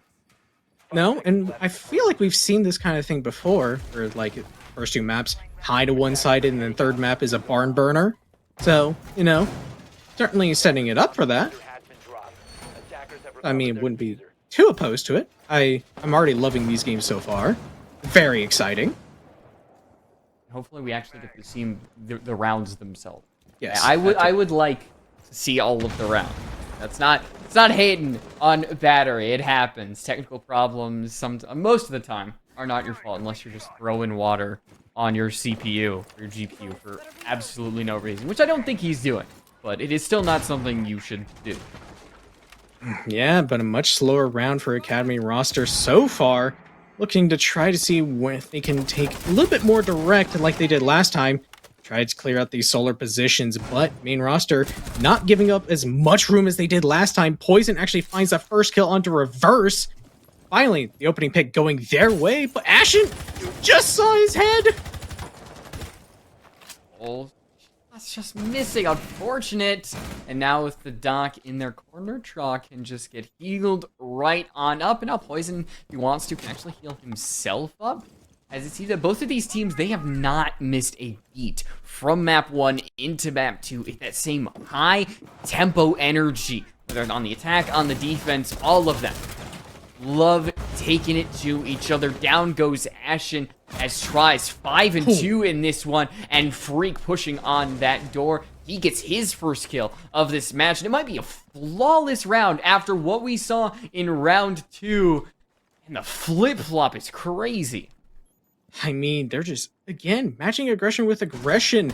Finally, they managed to make it work. Academy was not able to really just kind of counter this all out. They just got a little bit too surprised by some of these aggressive swings. And finally, they do wrap things up, making it 2-1. Much more convincing round for the main roster. What do you think was the main reason for that? We saw AAA in the second round. They really took everything to this defense, got that site control, and were just able to take everything apart. Was the defense just that much better prepared? It definitely seemed that way, because Poison was set up on the Solar Stairs to watch that, and especially watch West Main, which was the main point that Ashen took that last round. So just making sure that you have that one player saying, okay, I can just watch this whole angle, and then got a kill for it on the Solar Repel onto Reverse was a very big step in making sure that round goes your way. And just from there, it was just main roster cleaning things up. Academy also looked to be very spread out. They were kind of taking things from all points of the map and just were not very concise in their attack. And I think, once again, just kind of not having that potential for a refrag kind of made things a little bit harder. Even though it was a very similar kind of take, it looked like it just did not work out nearly as well, because honestly, main roster adapted way better. Adaptation is always an important part of Seed. It's something that we actually didn't see AAA do a lot on that first map, and now Arial Rise, they did that on the third round, but they're bringing similar lineups on this same site, even though the clutch drone is spotted. It's not going to get shot out, and now you can see Traw's going to shoot out, Freak is going to shoot it out. Everybody wants to make sure that no default cams get hacked. But with Freak holding in Mez, most likely holding in that little library corner, the adaptations are going to happen throughout the round, because clearly they're not happening before the round. Ooh, Freak nearly loses his life. Poison, once again, stimming himself up from the Capitao Firebolts. He's actually just given up his position, not wanting to hold on to it for too long. And Freak is gonna have to get a stim from below, and manages to do so. That Doc has already wasted all 3 stims, and it's all worthless, because Freak dies to a headshot. Ow. Yeah, no, armor plates are not going to save you from a headshot. Rook in the cinematic does not get shot in the head, and we can see why. Poison is out of stims, so he cannot heal himself, but he's still at about a clean 100 HP. And these rounds have been going so fast that it feels like we've seen so much action. We're halfway through the we still have yet to see really the third act, the second act of it all. Quartz gets a good shot onto Ash and reloads and tries to hold down the blue stairs, a pivotal part of that Bar Games defenses. Right now, Library should be clear for AAA to take as that Mez player Freak. He's not there. And Quartz, without a clue in the world, is fed right into reverse. And that means that AAA, they get an advantage. They're prepping for the jump in, but they have to get through the raid boss that is Tra. Oh, but Tra's in such a bad spot. They know exactly where he is, and he does get pinched out. Just unfortunately, no one is in a proper position to watch that main stairs. Unfortunately, Reverse was able to walk right on up and kill him. Poison and Tones are grouped up, but that's just gonna be it. Last two kills come out very quickly as they were very much set up for that post-plan opportunity and did not need it. All right, so 4 in a row now. It is okay. Not 4 in a row. I'm confusing the A's now. Arial Arise, they got one. AAA, they get one more, and now we make it 3-1 as we were at a 4-2 split when we went to the halftime in the previous map. But with Arial Arise Academy, I think they really have the ability to go 5-1. They just have to beat down this team. Make sure they take advantage of the mistakes that the defense is making, because they have made a lot so far. But that's the first time that we're actually seeing this basement side. There's a lot of new puzzle pieces that the defense is bringing to the board. Legion, Warden, who was banned out in the previous map. Now Maestro. Don't get to see much of anymore, but I will always welcome to the stage. I mean, and it's a very good read because Academy roster has been bringing out a lot of smokes in just the Capitao and Brava, who both bring out smoke grenades. So if Amp also bringing it, it means they're just going to have a good idea of what's going on even in a post-plant scenario. Those smokes do go down, and Freak is in a position to watch it. They're going to be ready to deny it. But again, it's just going to be do you get picked off super early on, and it's just there's not enough pressure on actual bomb site itself. That's kind of what's been going wrong so far for the main roster in the last couple of rounds. They just need to stay alive and not lose these early picks. In fact, staying alive helps your chances at winning the round. Oh yes! Yes! We see Brava for her true intention of Maestro Cam is hacked. Kento, you have to zap some defenders. Please, I am begging you. Amp is on it. That is some great communication, seeing that Maestro and connect there. And I think Amp is just making noise. I'm pretty sure he was just making noise to try to get the kill onto Freak. Or no, yeah, Poison actually. No, wrong guy. But Freak is now dead. That's the other smoke denial. So that's just going to make things even harder because now they have no eyes on Snowmobile site itself. Down goes Tron. Now the attack is fully ready to commit. If Tones goes down, feels like he's that one piece of wood between the door fully falling apart. Now he's in between Library and between that little bar hallway. The attack is 1 kill away from fully starting this execution. Poison right inside of that connector area. Quartz on the blue stairs does get thrown down. Actually knifes that drone. A little 1-2 punch, but without his friend, he's stuck in this 1v5. The only way out is to fight, to shoot, to kill, and it's a flawless for Arial Arise Academy. They get 4, looking for that fabled 5.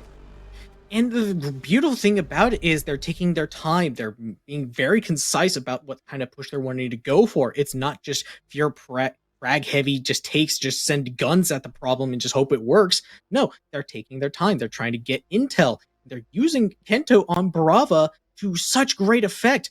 We saw him get that Maestro bubble and just some of the main cams around the bomb site.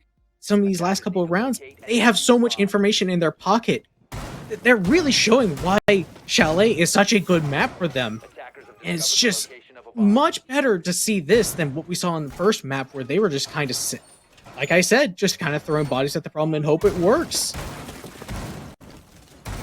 I want to see more Bravo from Kento. I know that there is only a Mozzie on board, but maybe Hakamachi's turn. Bring it back to your team. But Kento is making the smart.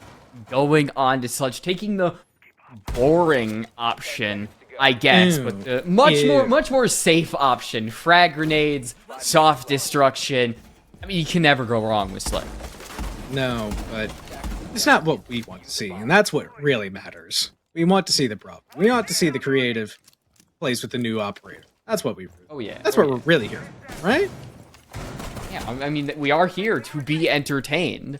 I'm You're not waiting to entertained? be entertained. Ariel Rise Academy, and I have been so far. Ambry has had some great plays. We're seeing Ashton in reverse find a couple great kills, and I mean, hey, they're winning, which probably means we're gonna go to a map 3 unless I jinx them just now. But the way that they're playing, they've got everything they need. Yeah. And just once again, going for a very slow take. Already first minute practically gone, and not a lot has actually happened. Trying to mix things up, try to go for this library side clear. Make sure they have a little bit more of an idea of what they want to go for. And try to fix up the mistakes of that last attack. And they're already starting off great with a nice kill onto Tones, just not really aware of that position. You have Draw underneath, watching that window. Good place to hold, especially because Ambi is itching for that jump in. Now without a mirror inside of sight, that means that somebody else is going to have to fill that hole. Right now it is Freak, but Draw underneath is just going to spray, give away their position. As that repel, the flashbang goes through, sends Freak inside of that little cubby area. As we're seeing a duel between a lot of these players. It is going to be a trade, still with AAA on top. And now Kento has just entered Piano. Poison tries to get something on those Solarium window, but now is eternally stuck. We have seen a lot of Arial Arise players. Their graves will be there, and that's where Poison's will be as well. Tra is going to try to find those stairs, and those will be his grave as well. 5-1 Sirius, and Arial Arise Academy are rocking on Chalet. I mean, they see main roster's 4-2 split, and they raise you a 5-1 split. Just dismantling this entire defensive side from main roster. And they look like such masters of this map. And just unfortunately, main roster is now on such a back foot. Yes, I mean, attacking side does have the advantage just a little bit, but you still don't want to go down 5-1. That's never in a position that you want to be in. Yo, waves of collegiate players in one map. I mean, collegiate players. Yeah, collegiate players. It feels like an insult if you've seen collegiate, but there are some really good collegiate players. There's some really good collegiate teams. Because when I think of collegiate, I think of Ohio State University. The collegiate connoisseurs that were in SES, Wacko, Deson, Mustard, all are on a collegiate team. They are scary, and they run R6 collegiate team. Like, there's nobody that can really contend with them. Yeah, I'm trying to remember actually who's in the grand finals of CR6 this time. I'm trying to remember. We casted a little bit of it together, but I can't remember. It's probably Ohio State. I mean, Probably is. I think you're right. But regardless, now it's going to be the main roster's turn to try to attack onto this bomb site of Kitchen. Seen it a lot so far. Believe we saw it 3 times. Never found. We saw them find success once. And Quartz already starting off on the right foot with a nice kill onto reverse. Just getting that one player out of position.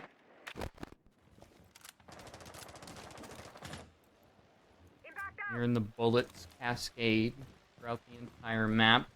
I think that's pretty evident of what this entire series has been. There is no time for peace, just war.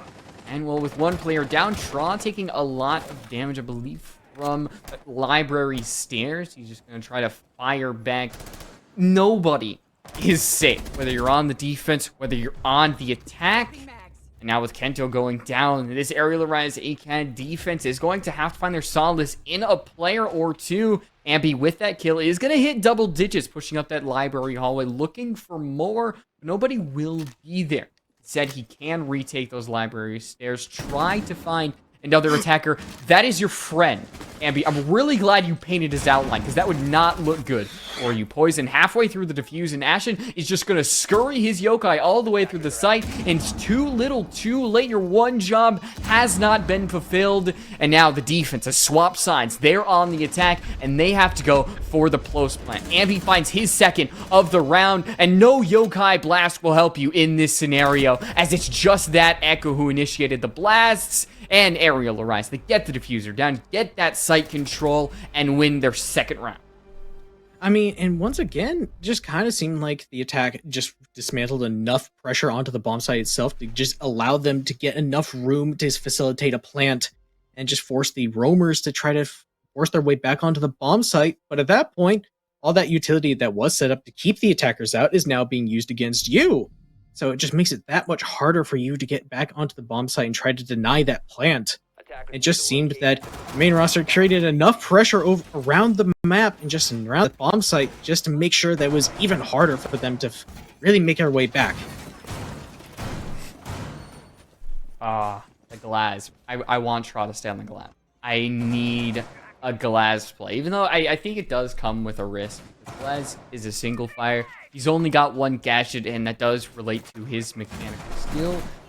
You can never go wrong with a Glaz, because, I mean, you and I said it, we're here to have fun. We're here to see some good plays, and Glaz definitely, he oozes that energy.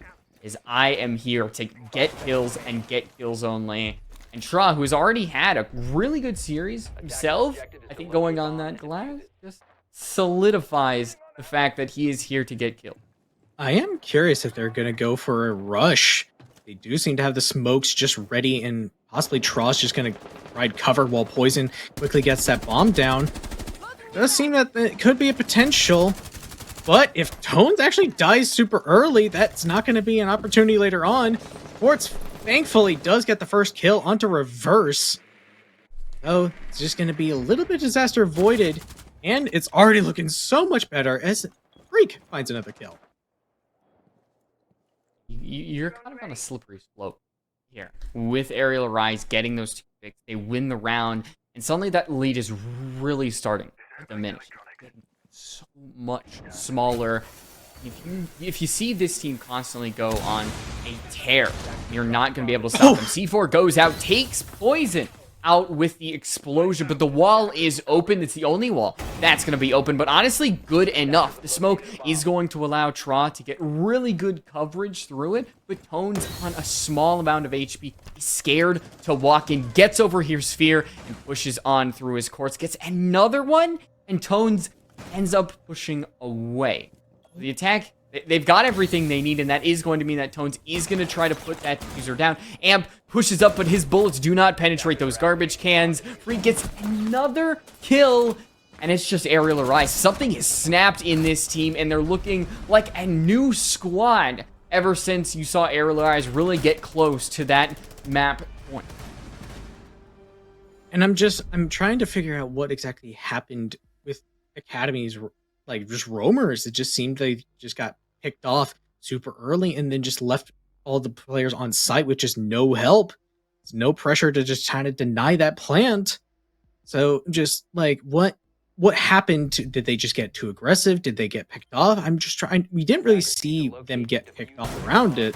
I'm trying to figure out what they did, if it was just similar to first map where they just kind of swung and died, or if they just kind of got pinched out.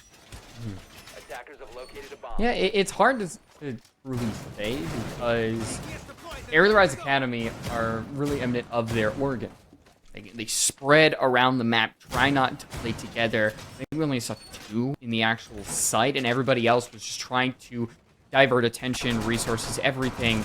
And so we weren't really able to see what the true problem of the round was, but we avoid going back to basement site, we head back to kitchen, and we've been here before. It wasn't good for the defense, and I think some changes are definitely necessary, and it's not just going to be win your gunfights this time. There's something a bit deeper. Yeah, definitely so. At least every single time we've seen this, the opposite team has won when it comes to just adaptations, so just going to be a matter of, can Academy roster actually adapt and just kind of figure out what main roster is going for? does seem that they're a little bit closer to the bomb site, more focused on these upstairs and the bomb site itself, not really focusing on library like they did last time. Looking like a much more consolidated defense, but Quartz has a drone deep into the bomb site, so they could have a lot of information to just try to send it. I mean, I think Tones walking up those basement stairs does seem to give that energy, and with the west main window being broken, it is an audible confirmation that a player's around here, and Tones looks away at the least opportune time. It's not just him that goes down, it's Poison as well, and this is the start that AAA have really needed. They can get shot down, but with Tra falling, it just means that they're 2 kills away, 1 onto Quartz, 1 onto Freak, and they can absolutely do that as long as they do not play a little stupid. Well, Reverse does get the finisher onto that player in the Frost Trap, but does get quickly traded out, but it is still a 4v2 situation. They're pretty much only have West main control in their favor, and that's really it. The rest of Academy can just hold these crossfires. If they try to walk into site, that's exactly what they do. Those last 2 players have nowhere to go, and Academy finally put themselves onto match point.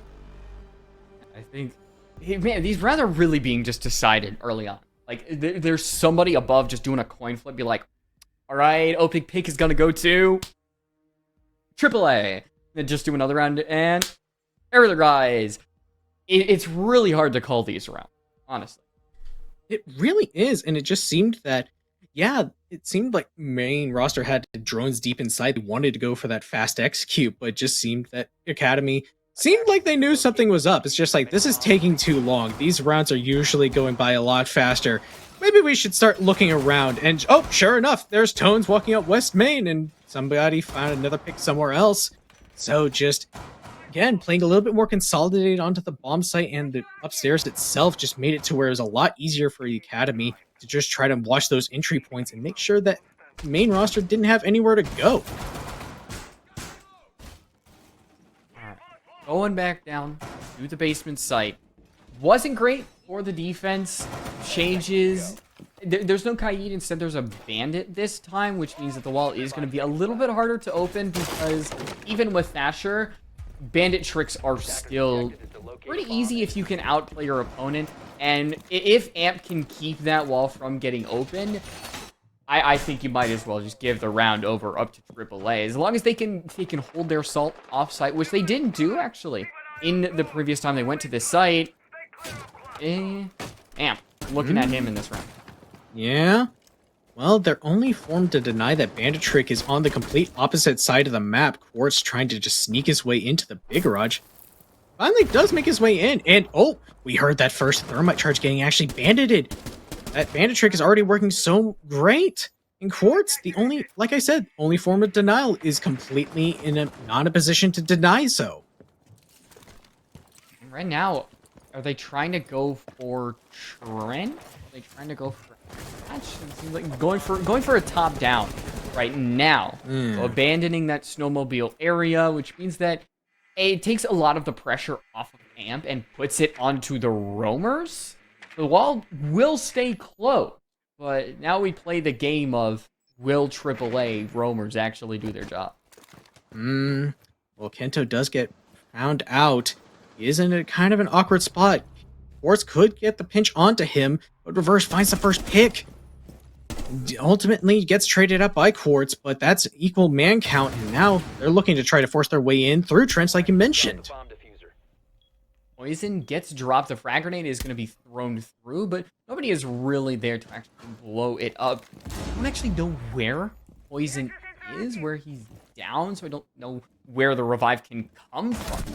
Quartz is pushing up, and the holographic sight, they blocked his view of Quartz, and Tra just has to fill that void left by the Yana, and right now it is all coming up. AAA, they're 1 kill away from winning Chalet, and Ambi gets the peek through the wall, and now we are heading to map 3, Villa. I'm glad it's not a 2-0, because there's no way that these two teams can truly be decided in 2 maps.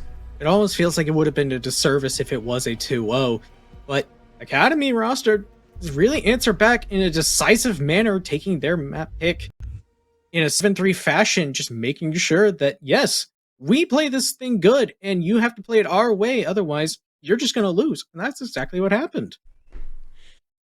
It's good to see. It's good to see AAA back to what their supposed prime is, or at least on Chalet, they looked like a much different team, one that was comfortable, one that really could contend with Arial Arise, and we're following the trend of just one map is very one-sided, the other very one-sided, but the other way. Now we head to Villa.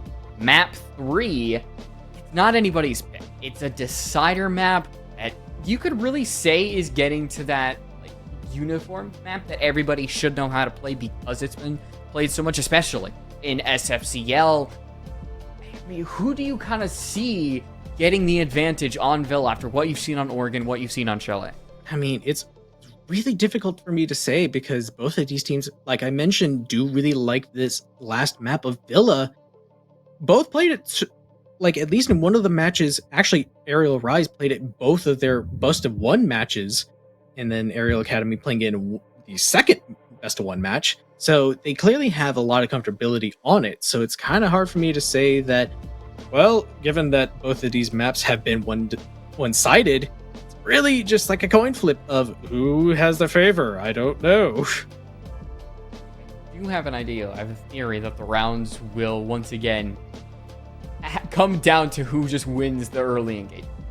Mhm. It's a crazy crackpot theory, I know, but I think it's backed up by statistics. Looking at the stats, we are seeing that, yeah, it's Ashen once again coming out on top, still 11-7, 11-6, and Arial Arise are still near that 1.0 rating. Like, they lost. Serious. I mean, What? that. Wait, hold on. This doesn't. This, right? yeah, it feels a little No, off. because I have this as Arial Arise getting 3 opening picks, but it says that Academy has 3 think we opening picks. might I think it might be have some flipped. from the previous map. Or, Feels like this is flipped. I'm not certain though. well, poison. Well, obviously, Tones free draw Poison Quartz. They're part of it. Yes. This Quartz got 2 opening picks. Yeah. Well. Stats may or not be accurate. I know that a lot of them are similar to the previous map. And of course, Ambi did not go 3.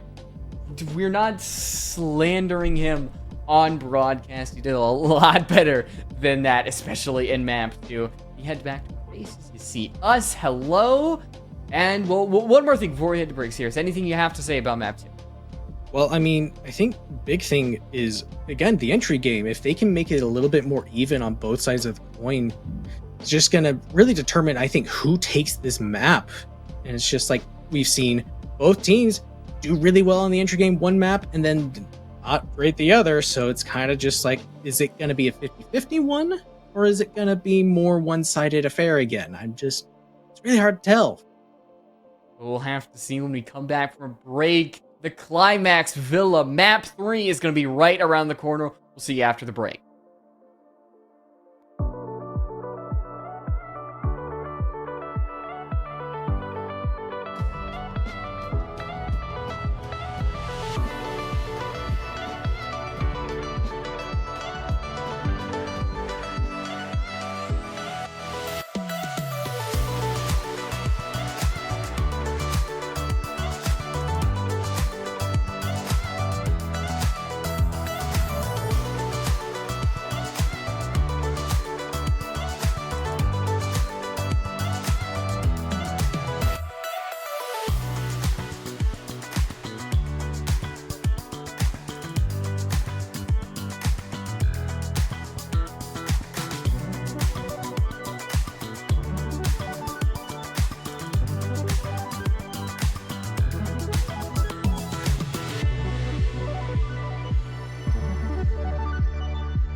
the story of the fabled matchup between Arial Arise and Arial Arise Academy has to come to an end.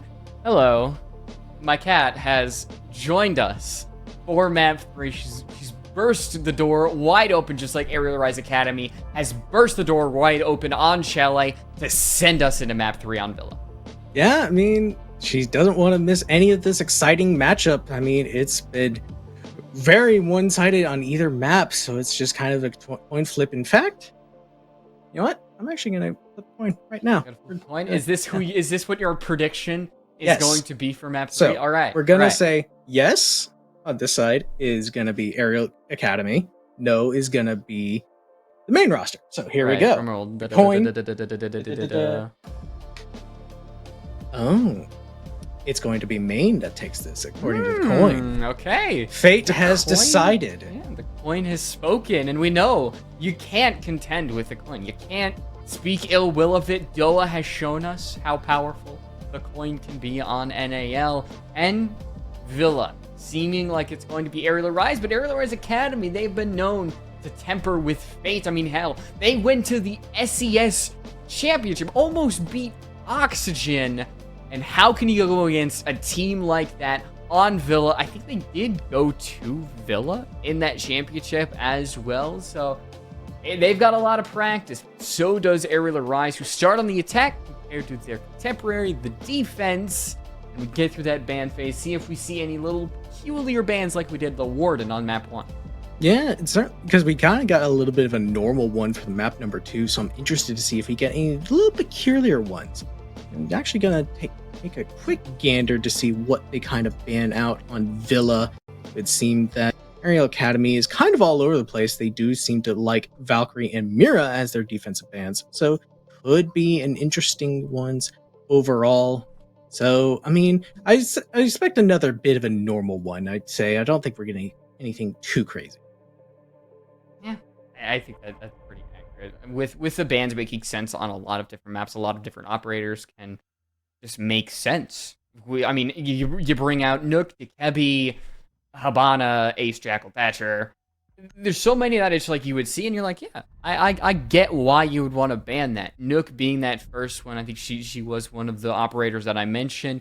Makes sense why Arial Arise would want to take her off the board. The second ban from AAA, the timer ticks down. It's gonna be Flores. That one falls under the category of acceptable on Villa as well. Yeah, I think we're following the same conventions as last time. Nook Flores, and would be a zombie next if we were going by last map anyway.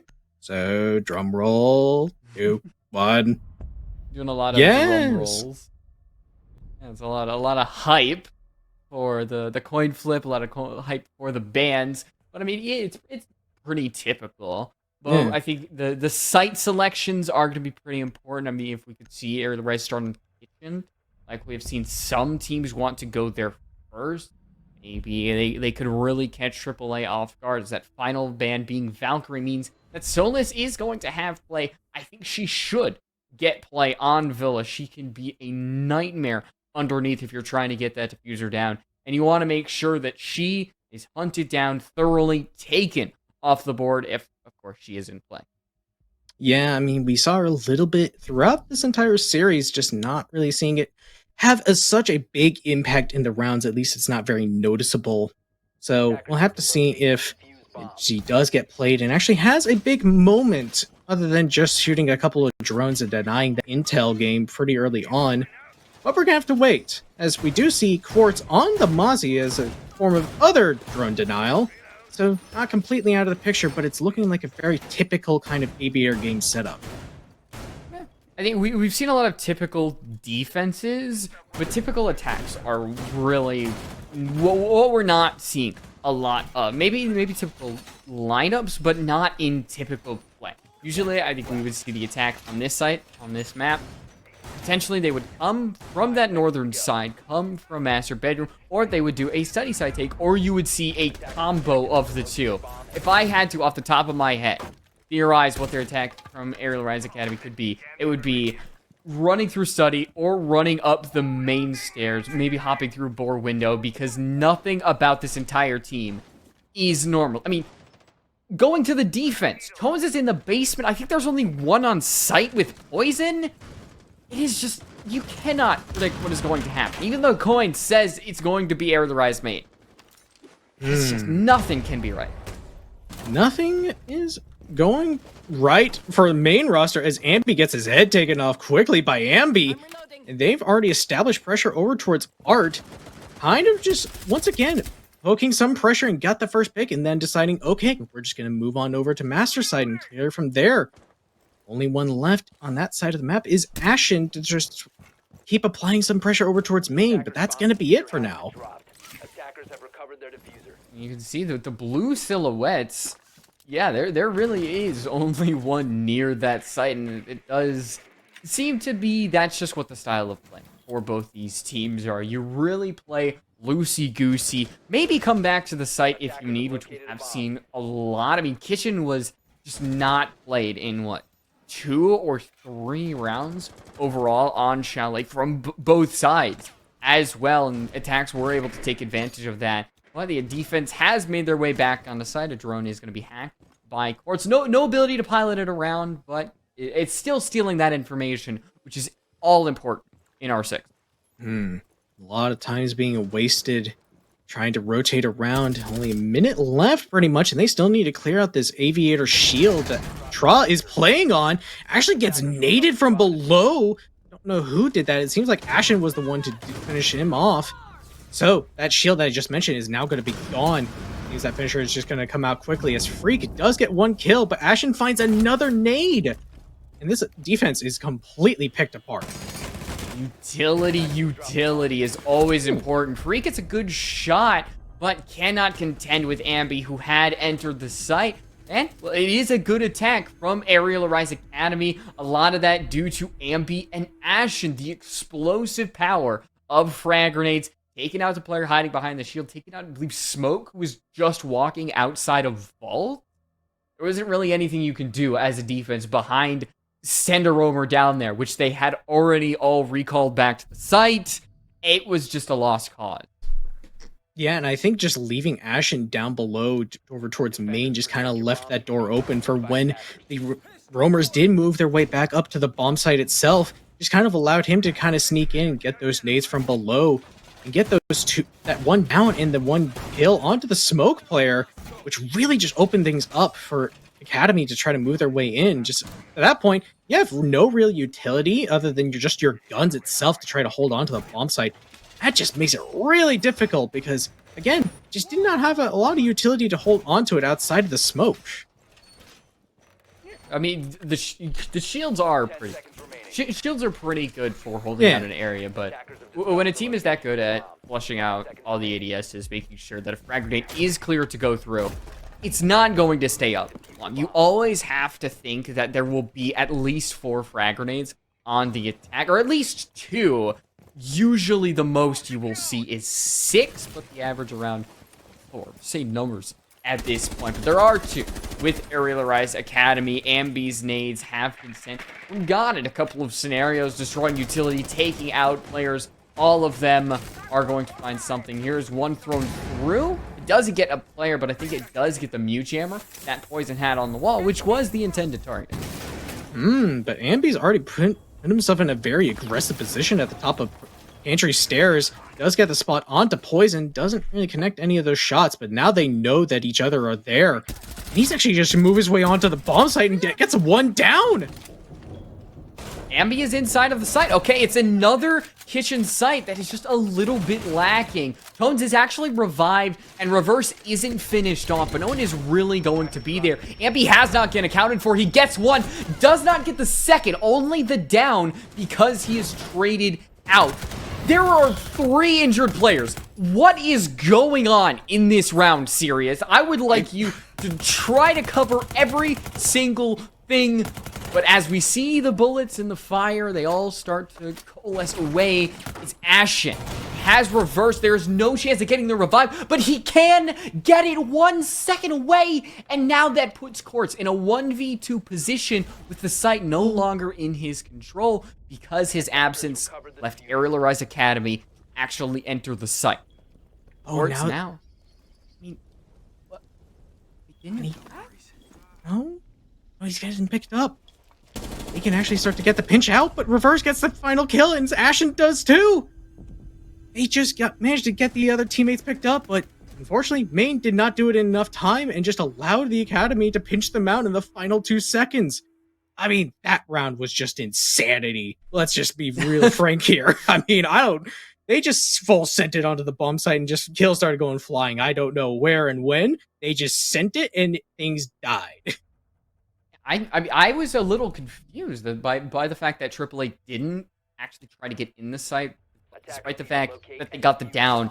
But it seemed like they were just waiting for Quartz to get back in the site to have an actual eye on them. And once they heard the revive, once they heard that Quartz wasn't back in sight, that is when they sprung into action, actually got everything. But Arial Arise, they feel confident. On Kitchen, go back here, bring the same lineup. And I pray that we don't have a similar type of round that we did to the previous one, with like 5 players getting injured, Fire collecting a soul. You could not track everything in that round if you tried. I mean, I think a total of 5 players were down and at least 3 were picked up. You don't ever see that. That just never happens. Chaos, blood for the blood god. Oh, Trawl. Step number 2? No. It happens. It's, I mean, the stickiness of the C4s sometimes are unintended. But Tra is going to be caught out. He decides to stick with it, use his own bullets, and instead he ends up 6 feet under in the grave, with Arial Rise Academy getting an entry and getting a leg up in this round that Arial Rise really do not need. They are down 2-0 on map 3, but Freak does get a refrag. Onto Ash, onto the fabled 6-1 player. He had not died before that kill. So there is an answer. But now, with Reverse finding one, it's like every time you think the action is going to stop, it picks up just like that. I mean, again, just action in so many kills are just keep following each other up so quickly. Even now, more kills just follow up on that scoreboard. And honestly, it's still looking like main roster is trying to hold on to this roam. It does seem that Freak is trying to hold on to the library and living as long as he can before he falls back onto the bomb site, but he gets picked off on his rotate back, and now Quartz is a 1v3. Even worse situation than last time. Yeah, but I mean, if you pick them apart, maybe you find one headshot into the player on code check, but the drone did not spot Quartz. It's Schrodinger's drone, but the shot onto Amp does not connect. The P10 Roni, the 16 bullets really kill you when you need it the most, and that would have been a massive opener for him in this engagement. And instead, he just ends up trying to fight his way back. The C4 does take down Amp and the diffuser with a cap can trap, draining the health away from Reverse. He reloads. Remember, he only has 15 bullets. He has to use them sparingly. He takes down Reverse, reloads again. Kento goes for the push, but the head is prime pickings behind that table. So Arial Arise Academy, they still get the round, still keep themselves a leg above Arial Arise main. I mean, and you just have to think, if he had more bullets in that gun, maybe he could have clutched that out instead of having to reload as soon as Kento tried to push in.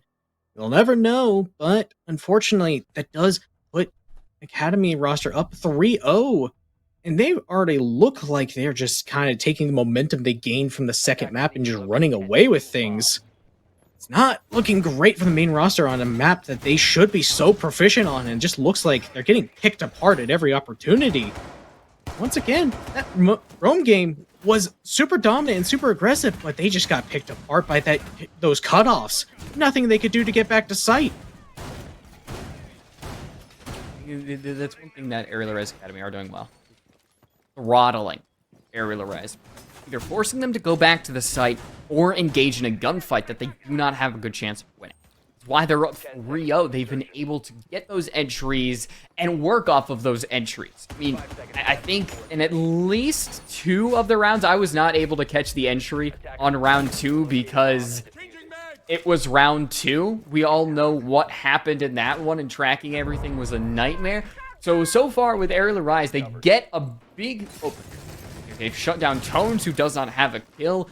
Poison doesn't have anything as well. He has been dying inside of that site with the smoke cannons, not really getting much because AAA have just done so well at drawing out utility, drawing out these players with such large amount of time remaining on their side. Much slower pace of the round. By this point, they'd already got the first pick, but Ashen's actually already made his way into at least statue and trophy. Nobody's there to meet him, but Dokkaebi calls are coming out, so they're going to have an idea of the general positions. Tones is going to be the first to die to that Dokkaebi I just mentioned, but it's quickly traded out.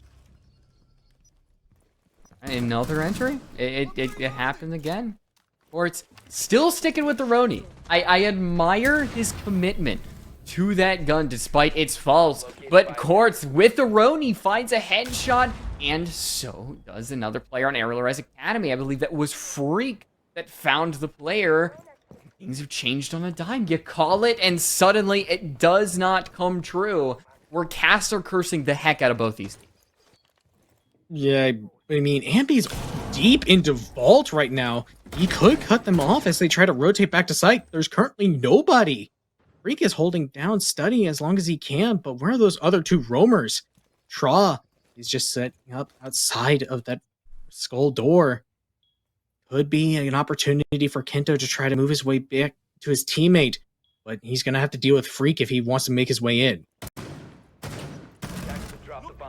Shot from Freak, drops the diffuser, and Ambi gets one. Can he get the second? The spray transfer not there, and he has to look behind him, afraid of a player walking behind him. And, well, I mean, he had the mags, unfortunately, just could not hit the shots, even though the Goyo canisters maybe could have given the fire, given the space for him in that engagement, but instead, it gives Arial their first round. They need it now. They give that round over to AAA. It's a 4-0. When you're at that point, what can you do up against your opponent? I mean, they really needed that round, and it wasn't the cleanest, but they got it done. That's the important thing. So, managed to get picked off pretty early again on that roam game, but managed to get enough kills to try to make their way back to the bomb site. Managed to let Ambi walk his way in, but because there was no help from his teammate of Kento, just could not get anything done and just denied that clutch opportunity for the Academy roster. So, again, not a very clean round, but just managed to get by with skin of their teeth. So, just all you really need to ask out of the main roster, still need to clean things up, and just really, they're getting decimated on the entry game, which was something we've been mentioning a lot throughout this series. The entry on Oregon was really back and forth. I mean, if I can go back, it wasn't one-sided on the second map. It's been every single player on both of the teams that have produced results when it came to entry, but in all 4 rounds, I'm going to count round 2 for AAA, they have been the ones who set the tempo, make Arial Rise react instead of making themselves be the ones reacting. I think that's partly why they are up 2 rounds. Yeah, certainly so, because, I mean, we've seen them get very aggressive into the map early on. When I say that, but Tra gets the first kill onto Ashen, so that's going to be at least the first, finally, the opening kill going towards the main roster. Seemed to be a little bit afraid of somebody walking up those basement stairs, but nobody's there. It's always going to be the corner. Oh, you always want to make sure. I mean, it's always going to happen that there's the one time you don't check something or you don't drone something, and there's just a player lurking in the corner. It always happens. Until taken down by Tra. It's 2 for him. And he just backs up, pops that Goyo canister. Reverse does down Freak and should be able to get that confirmed.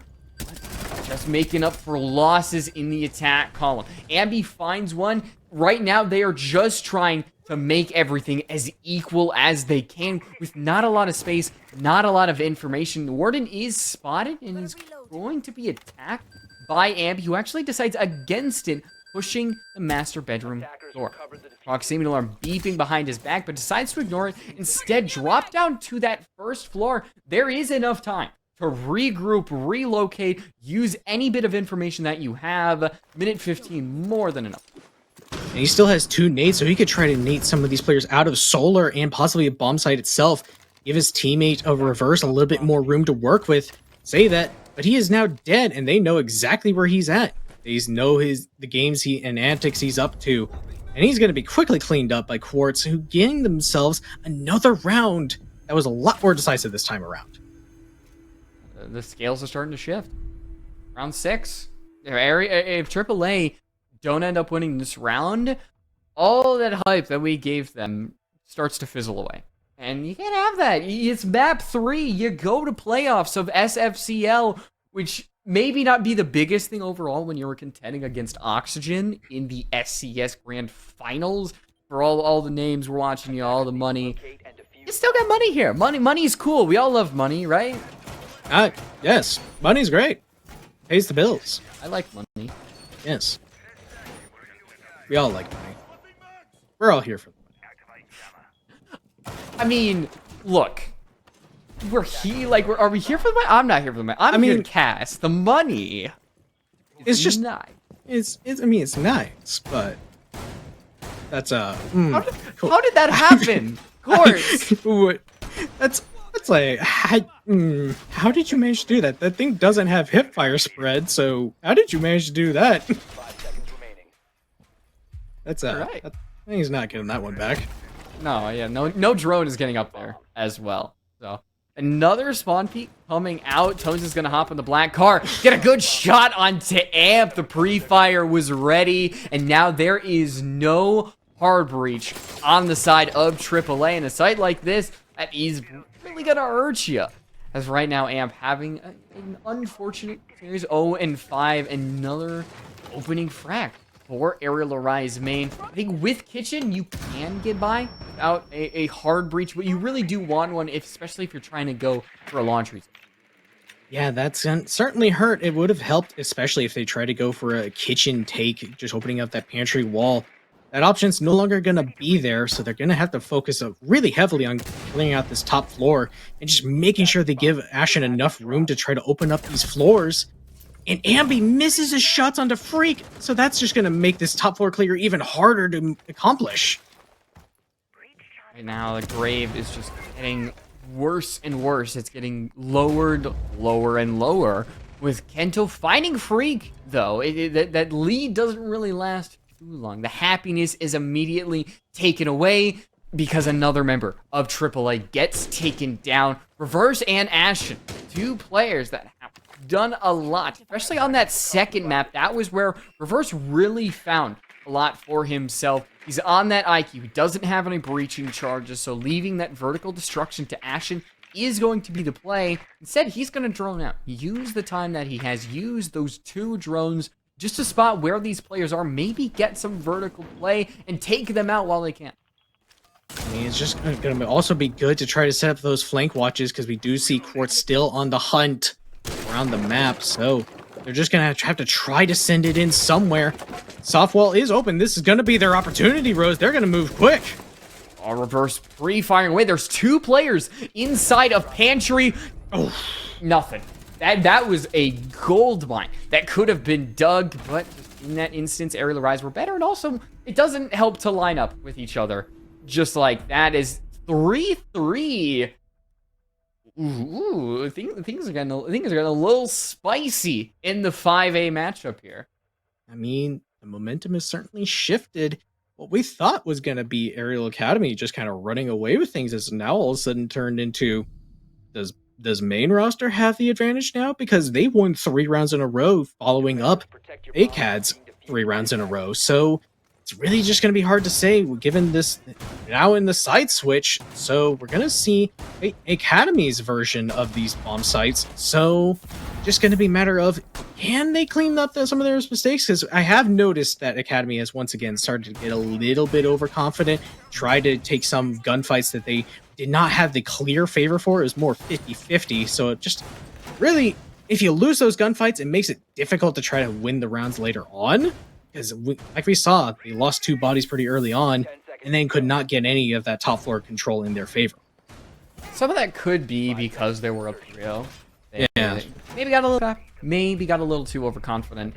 It happens, but I think the change of the defense, changing of the guard, should help them in that regard. They're still going to play forward, of course. Ashen immediately by that code check window. Does not hop off of it, but little do most of them know there is a blitz in play. There is a Finka in play. It might not be a blitz rush, as blitz can be used as well just to push roamers out of key positions, but there's no roamers inside of study. If that's where the attack is going to come from, Kento has to be a little bit worried that he is going to be hunted down for sport by the attack.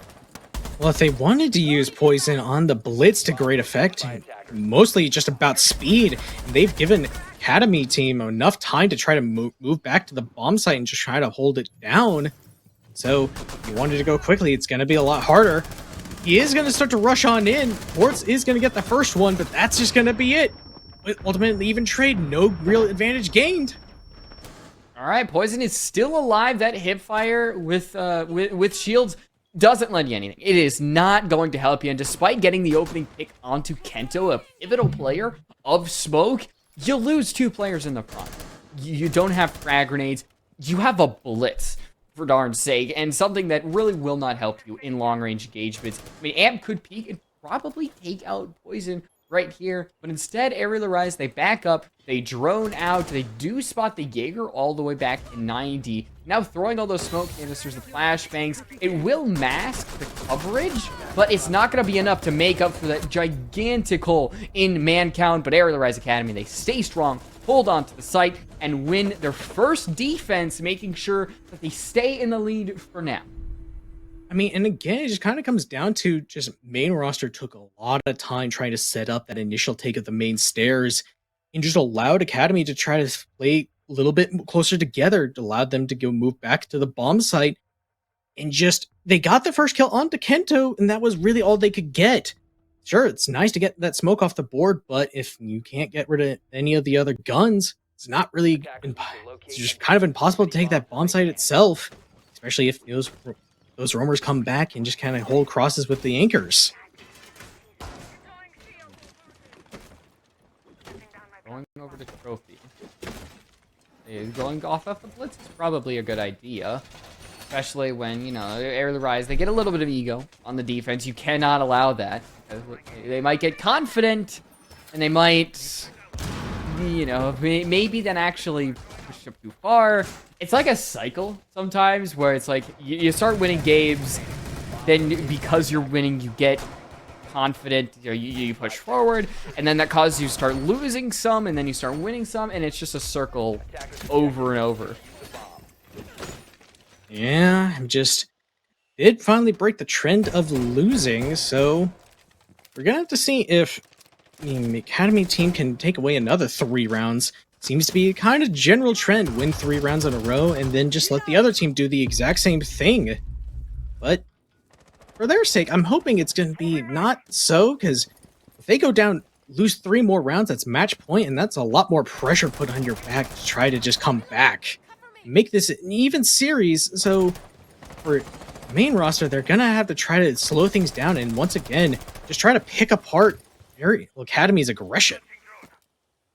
You see a lot of window play. The Surya Gates just breaking line of sight. You have to use some utility, you have to use drones just to make sure that you can actually get inside. Ashton with the DMR is going to fire on in. Down goes Poison, also not having a great time. There is an immediate refrag in the hands of Tones, but Amp gets one, falls down. That seems to be the story of this round so far. We're at 3-3. Neither side gets a true advantage so far. The only thing you could really say is HP, but now just Freak grabs the story by the horns, puts it in Arial Rise's corner, as both Reverse and Ambi have to get one. A good shot by Reverse taking out that player of Freak, but now you leave Tra and Court, from the 2 top fraggers on Arial Rise in this key situation, either tying us up or extending AAA's lead. I mean, and now they have so many long angles to work with. They basically trapped the last 2 Academy players over towards Trophy. Just gonna have to see if Quartz can maybe rotate on over. Does walk into a goo mine. That's gonna slow down his progress just a little bit. But if he can get a nade off onto Reverse especially, that can really clear things up for Trod to try to move on up. Oh, hey. Oh, wow, that missed. I'm surprised. Yeah, it seems like the Astrodesk is a little bit finicky, but I think he was also a little bit farther away, so the shrapnel system, it got him just a smidge of damage. But Korsh pushing up airs. Is he aware of the player in Astro, just like the player might be aware of the player inside of a master bedroom? Ambi has the angle, but doesn't have the reflexes to take down Tra. Now reverse inside of that site. He does spot ahead, but just a little bit too slow to fire on it. He is having to fire that MP5 all over the place. Look on the stairs, look on the windows, the bathroom, the soft wall. Not doing himself any favors and not doing Arial Arise any favors, as well as they get that round, and now they tie us up. Very back and forth round, just not really clear who had the advantage throughout so far. Just really, really close round for Arial Arise main to try to take that much round they very much needed to try to prevent things from just rolling away in favor of the Academy. They are going to favor a different bomb site this time, thinking, okay, they kind of picked us off on that deep bomb site, so we're just going to switch on over to Kitchen and try to will work in better favor. Soulless? We haven't seen Soulless play that's been impactful. I mean, a lot of times when you look at Soulless, she might either have these like huge round-saving plays, or you don't really get to see her gadget used at all. It is impactful, but it's information. You never really see from the observer's point of view how pivotal information can be because it's communicated in team comps. That's why we don't get to spectate Brava a lot. We don't get to spectate Twitch drones a lot because it's not very exciting to see, and we don't really gain much from it besides knowing that they might have communicated that to the rest of the team. Yeah, it's just very underrated part of the game that doesn't really get highlighted all that much. You only see it in a few select scenarios where it just does have that big impact, but other times it's just kind of just there in the background. You don't really notice it. But we'll have to see if they do use that Soulless to great effect in that later round, just to deny a lot of the information from the main roster as they try to take a lot of ground over towards Piano very quickly. And it's already established red control. This is kind of reminiscent of map 1.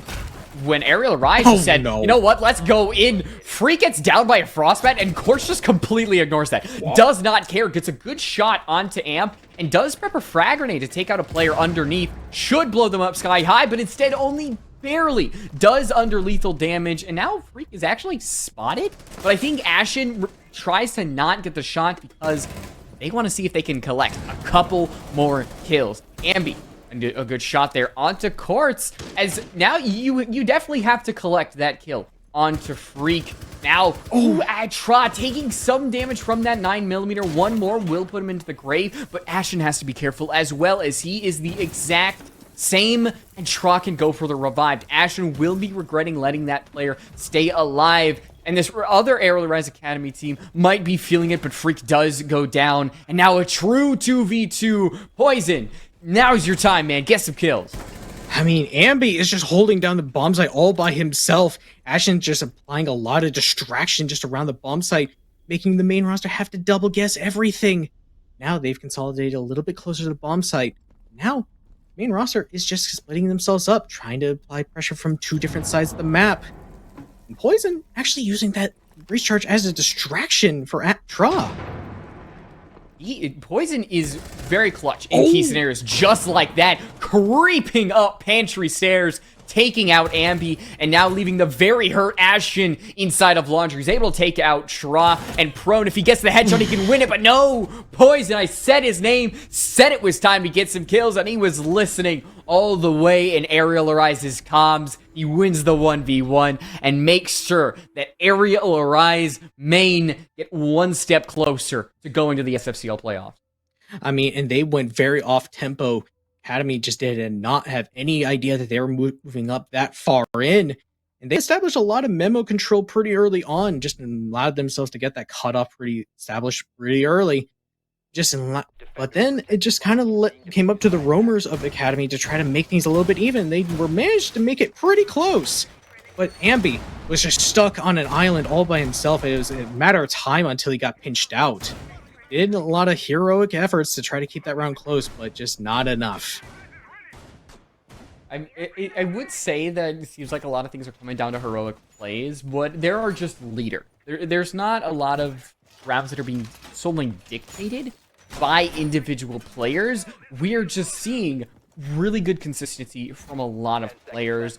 In Tra, Court have been really good over the entire map. Now with Reverse, Ambi, and Ashen all getting close to double digits with Ambi hitting it. Of course, this is the map we were expecting throughout the entire series on Oregon, Chalet, and Villa.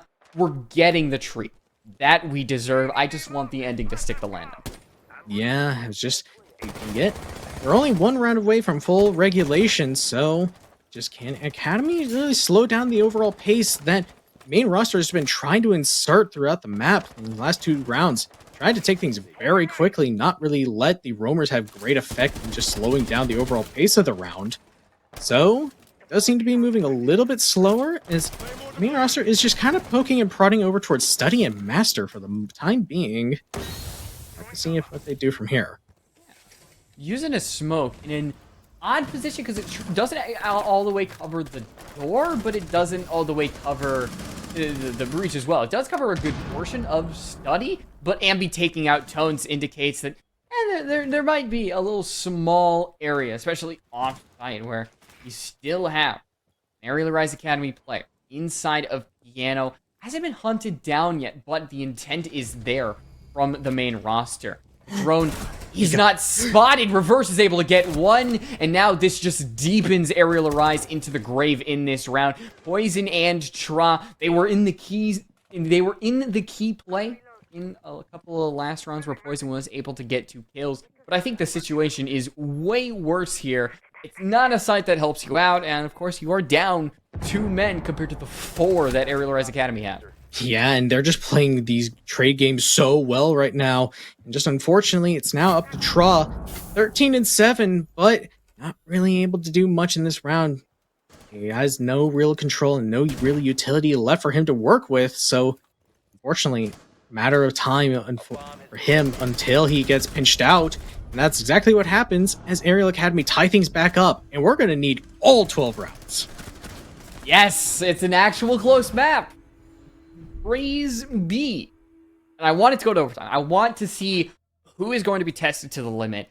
Whether or not we can see a team, if they swap in the attack, swap the defense, if they can still keep that same momentum. And to be fair, there hasn't been a huge momentum swing from side to side, whether Arial Rise Academy has been on the attack, been on the defense. I mean, we were at a 3-3 half, and we're at a 5-5 scoreline. It's a good chance we're gonna go 6-6. I mean, it's certainly a possibility. It's just a matter of who makes the mistake first. That's the big decider for me, because we've been seeing a lot of these kills being determined by the opening kill, except aside from one round this side. So it's just a matter of who gets it first, I think, and just can the roam game have great effect, because that's really what it's come down to. I mean, in essence, Rainbow Six, a lot of competitive, it's just how little mistakes you can make and how much can your opponent capitalize on those mistakes. Earlier in the maps, we were seeing a lot of mistakes by the losing team, and the winning team was just running away with the entire map, really making them feel those mistakes. And we're seeing that, but it is nowhere near the caliber it was on those first 2 maps. A lot of times, it's very minor things that you can see start to play out over the series of the round, and by proxy, the series of the entire map. And I think it's safe to say that we're not seeing major mistakes from both of these teams. Yeah, they've definitely done a good job of making sure that they're making less of the major mistakes they were doing last time. Like you said, we do see them here and there, but it's a lot, not nearly as impactful as we've noticed. So, it's just going to be, can they capitalize on those major mistakes? Or is it just going to be another close round that just kind of gets determined by who uses their utility better? Because last time we were on this bomb site, the main roster just opened up that main wall and then just kind of picked everyone else off because they had nowhere to move. The main roster, they're not actually pushing the study, they're pushing the kitchen side first, droning it out. I think they can spot a roamer that don't actually know if anybody's in there, but Ambi, wherever he may lie, takes out Tones. Now that means that there is some utility off the board. Go-Yo canisters, if they haven't been popped by the Twitch drone, are going to stay there forever. Tra is there for the refrag. These two are really going at it in this map, seeing who can get the most kills throughout the entire map. With Ashen pushing up into Master, if he can insert himself into walk-in closet, maybe get a surprise on a player hopping in from the window, the bathroom window, turn the tide and really tip the scales to make it the defensive. He's hearing a lot of noise just from all over the place. Quartz is going to try to nade that triple wall. Misses an opportunity on whoever that outline would belong to. Doesn't pop that mirror just yet, but now Arial Academy is just kind of making sure they hold down all of these little areas that they can try to walk in.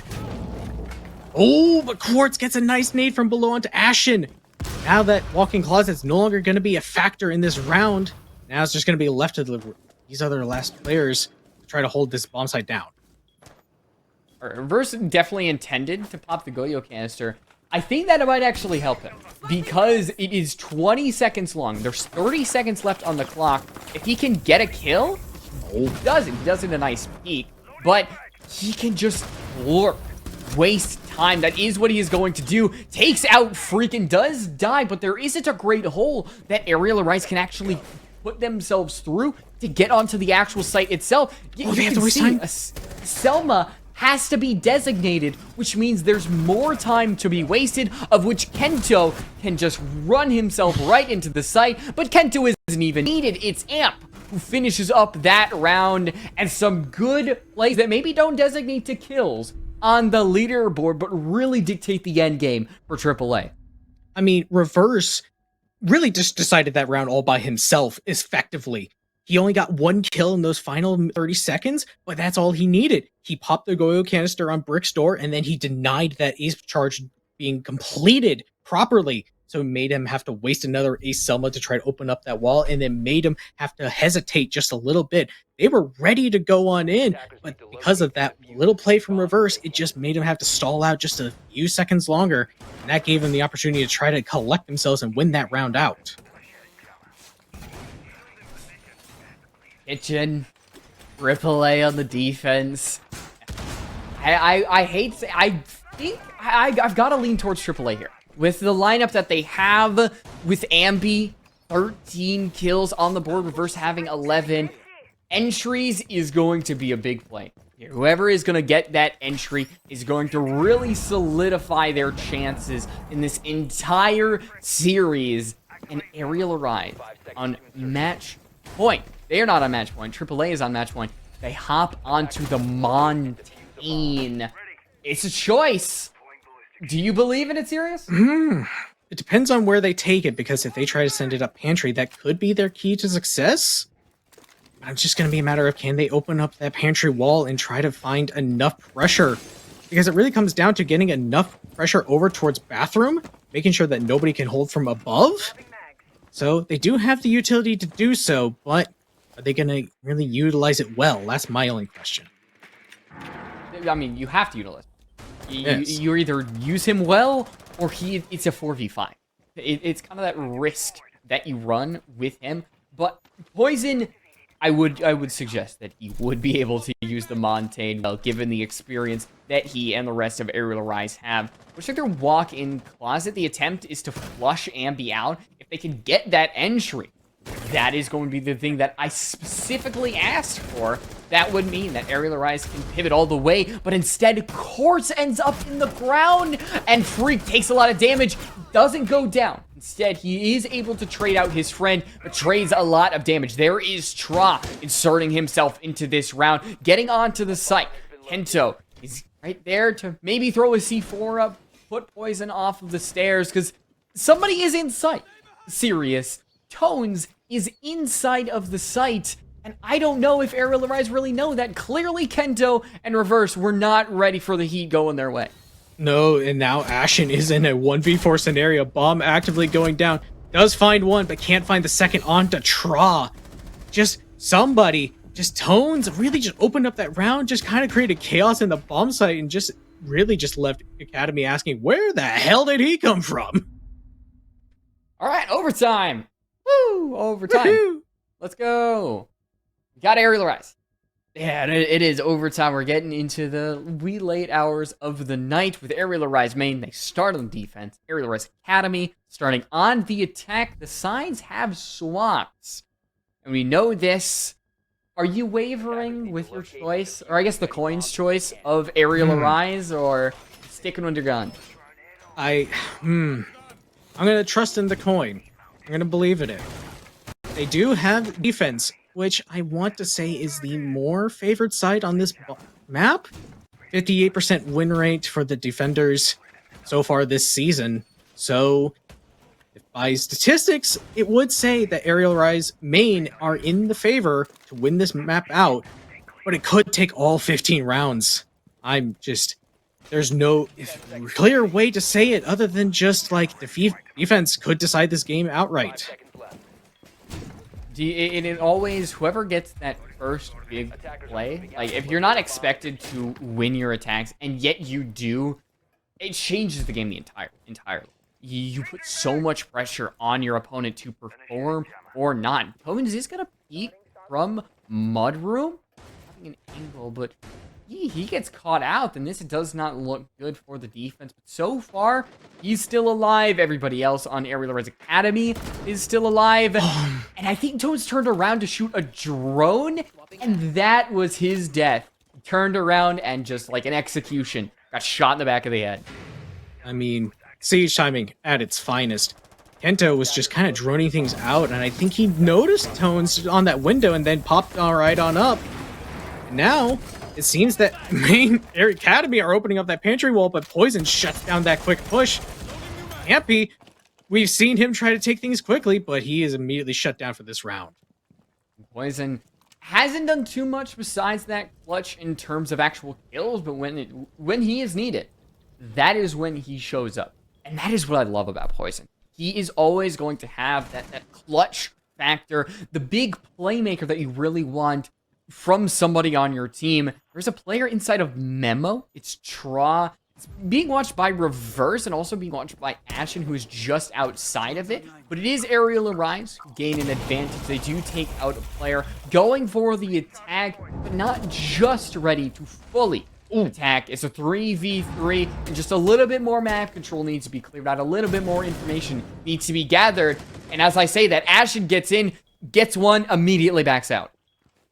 I mean, and now these last two players are so separated. Tra's on an island, and Memo, they know exactly where he's at. He has some opportunities to rotate out. And actually, Reverse is watching it. So now they can get that plant down and just make sure they can cover his exits. He has nowhere to go, and that plant is going to surely be put down for free. It is. The chassis is beeping.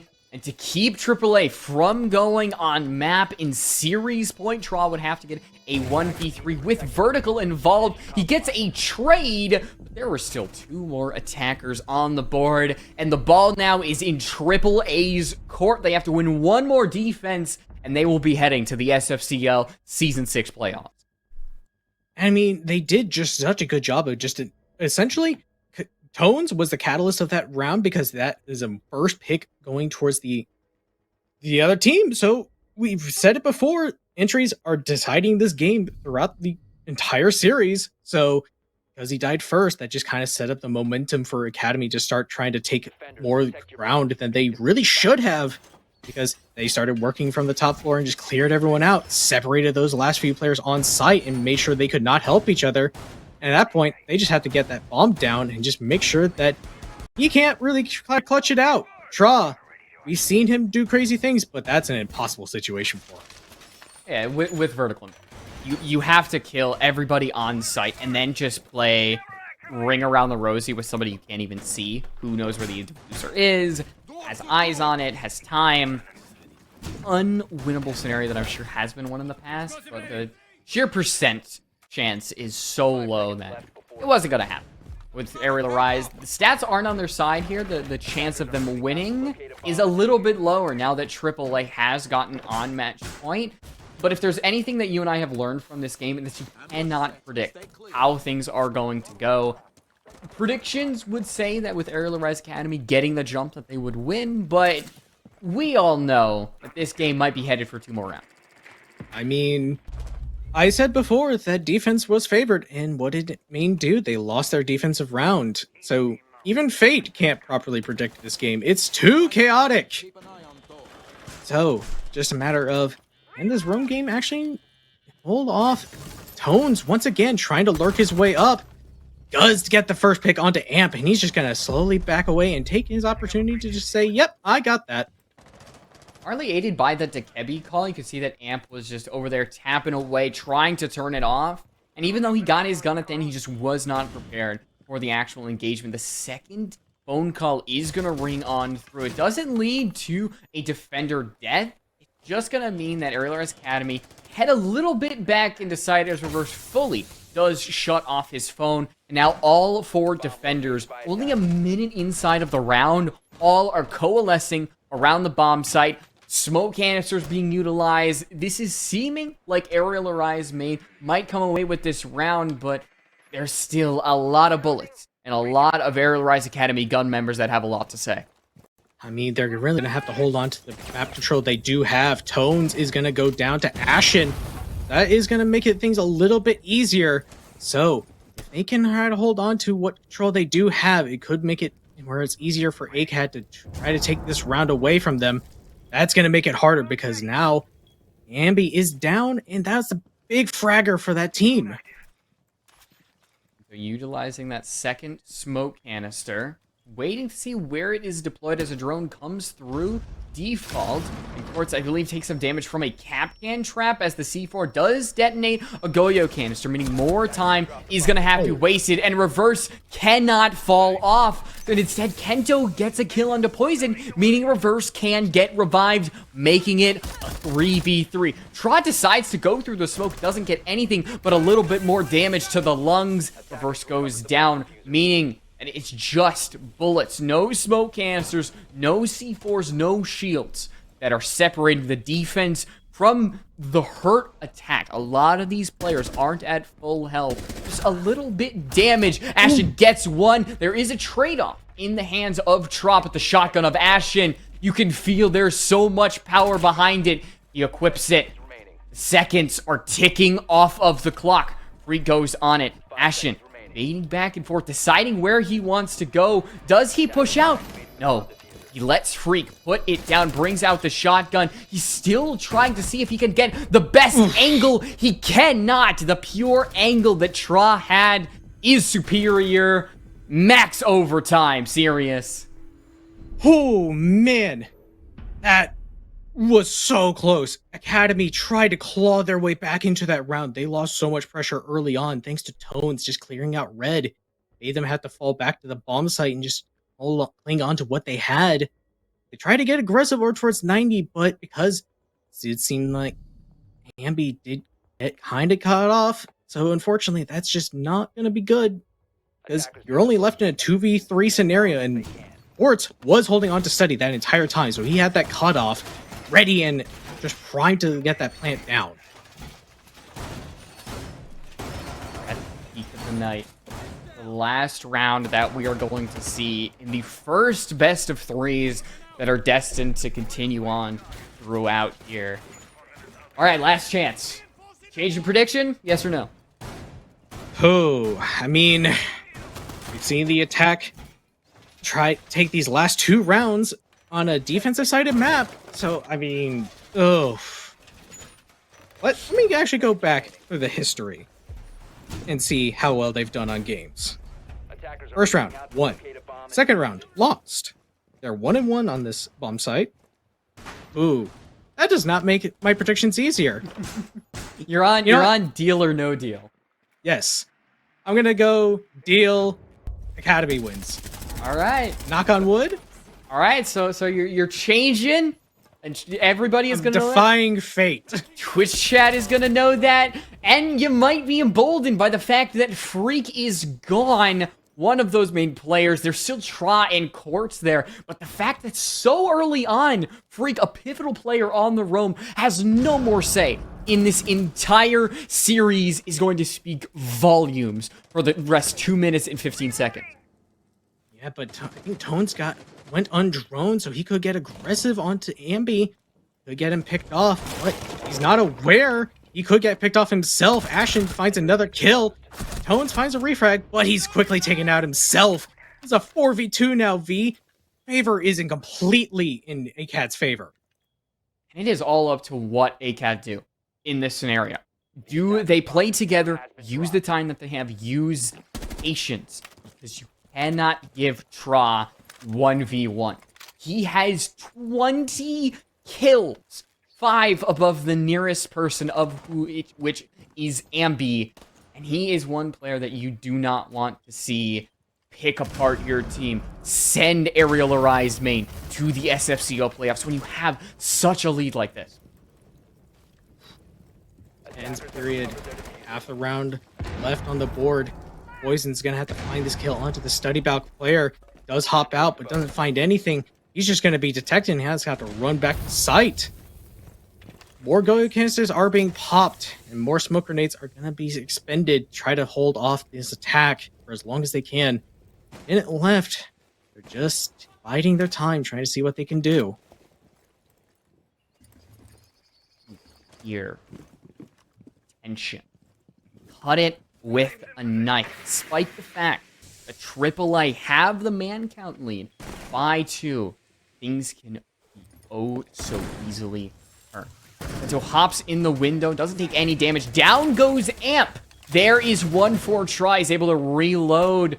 And could this be the momentum swing that Arial Arise really do need? Poison behind the bar with a shotgun. Ashen cannot push forward due to the smoke. And there it is. It's 2 for Arial Arise. Kento has to get the 1v2. He picks behind the bar. Poison ends it. A 2v4 clutch to send Arial Arise to the SFCL playoff off of the back of 22 kills from Tra.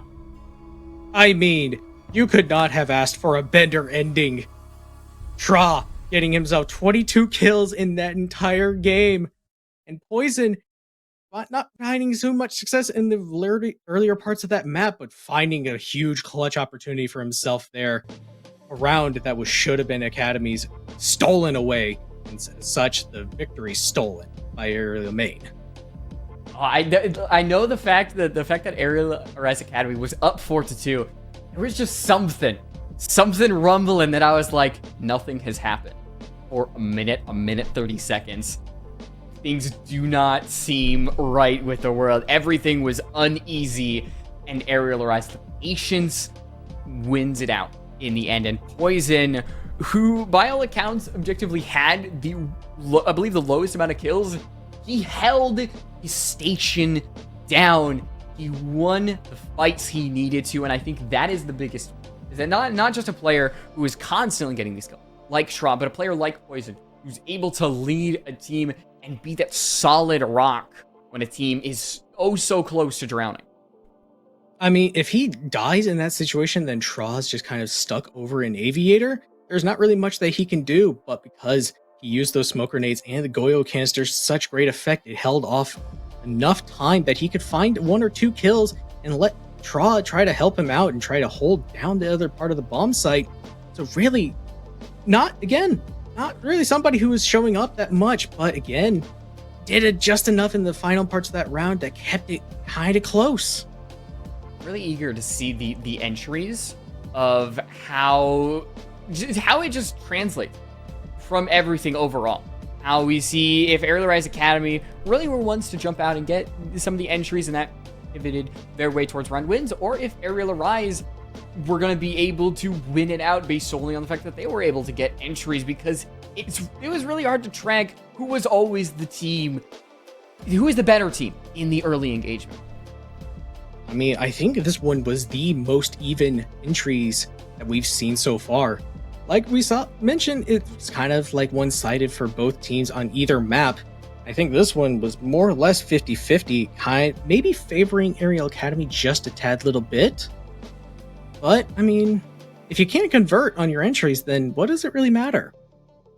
Yeah, converting entries seems to be a common trend overall, and I think I've noticed that through a lot of SFCL teams, is that a lot of teams are struggling to get the entry and then pivot off of that. work their way towards the round win, and instead they're just getting the entries and saying, all right, got the entry. Be round over, right? Wrong. You still need to do other things. You still need to either play to kill everyone else or play for the execute and the objective play. That's really the two things that come down to at the end of the day. So we will have to see how Poison is feeling, because he is the one we are going to interview after that victory in just a little bit.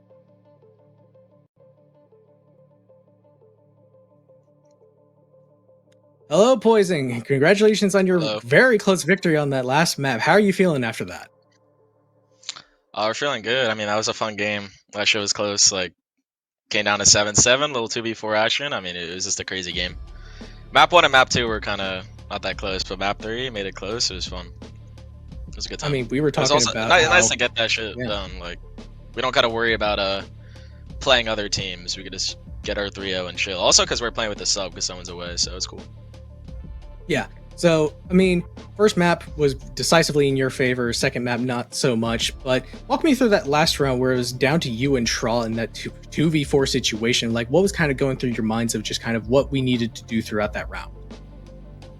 So, the round, it was like actually it was 150. I remember looking at the clock and it was a 2v4, but like everything went really quiet. So like I knew that they were like resetting. It was not a time for us to go try to get a pick back, so we kind of just like we held our ground, but we weren't looking to like necessarily force a pick back, which is like usually a reaction when you're in like a 2v4. I mean, they ended up like kind of just played our stages, and they couldn't like put together and execute. I mean, I don't know, it's 7-7, they just couldn't set something up, and we were just able to just shoot him.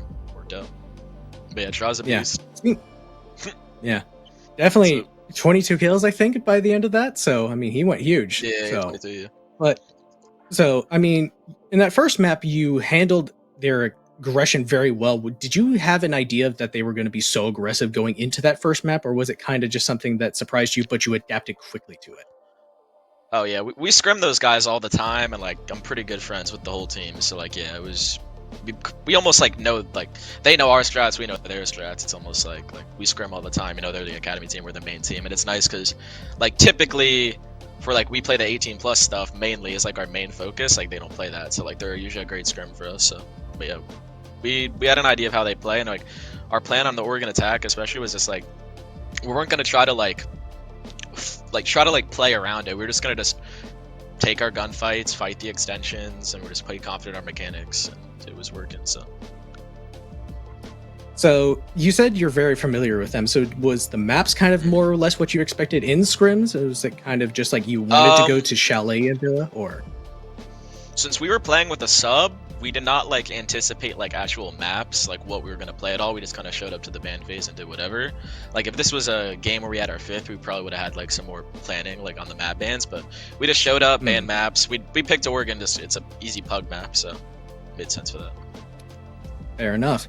Well, you are the second team qualified for playoffs. So is there anyone that you would be ready to kind of face in playoffs when it comes down to who you face? Whoever they send at us, I mean, we're ready. All right, fair enough. Yeah, so if there's anyone else you'd like to shout out, especially after that map, so feel free. I mean, shout out our coach Roshi. It's pretty cool. He did the first 2 interviews. Shout out the org, you know. Arial pretty cool org. We got the main team, we got the academy team, we got the APAC team, like kind of turning it up with the Arial Siege right now. And shout out my teammate, shout out Traw for getting the carry done. Shout out Tones for subbing and bringing the energy. Tones is like the most fun person to play with, so he just has fun, so it's a good time. Yeah, that's all. All right, well, congratulations to you and the rest of your team, and good luck in playoffs. All right, thank you. I'll see you.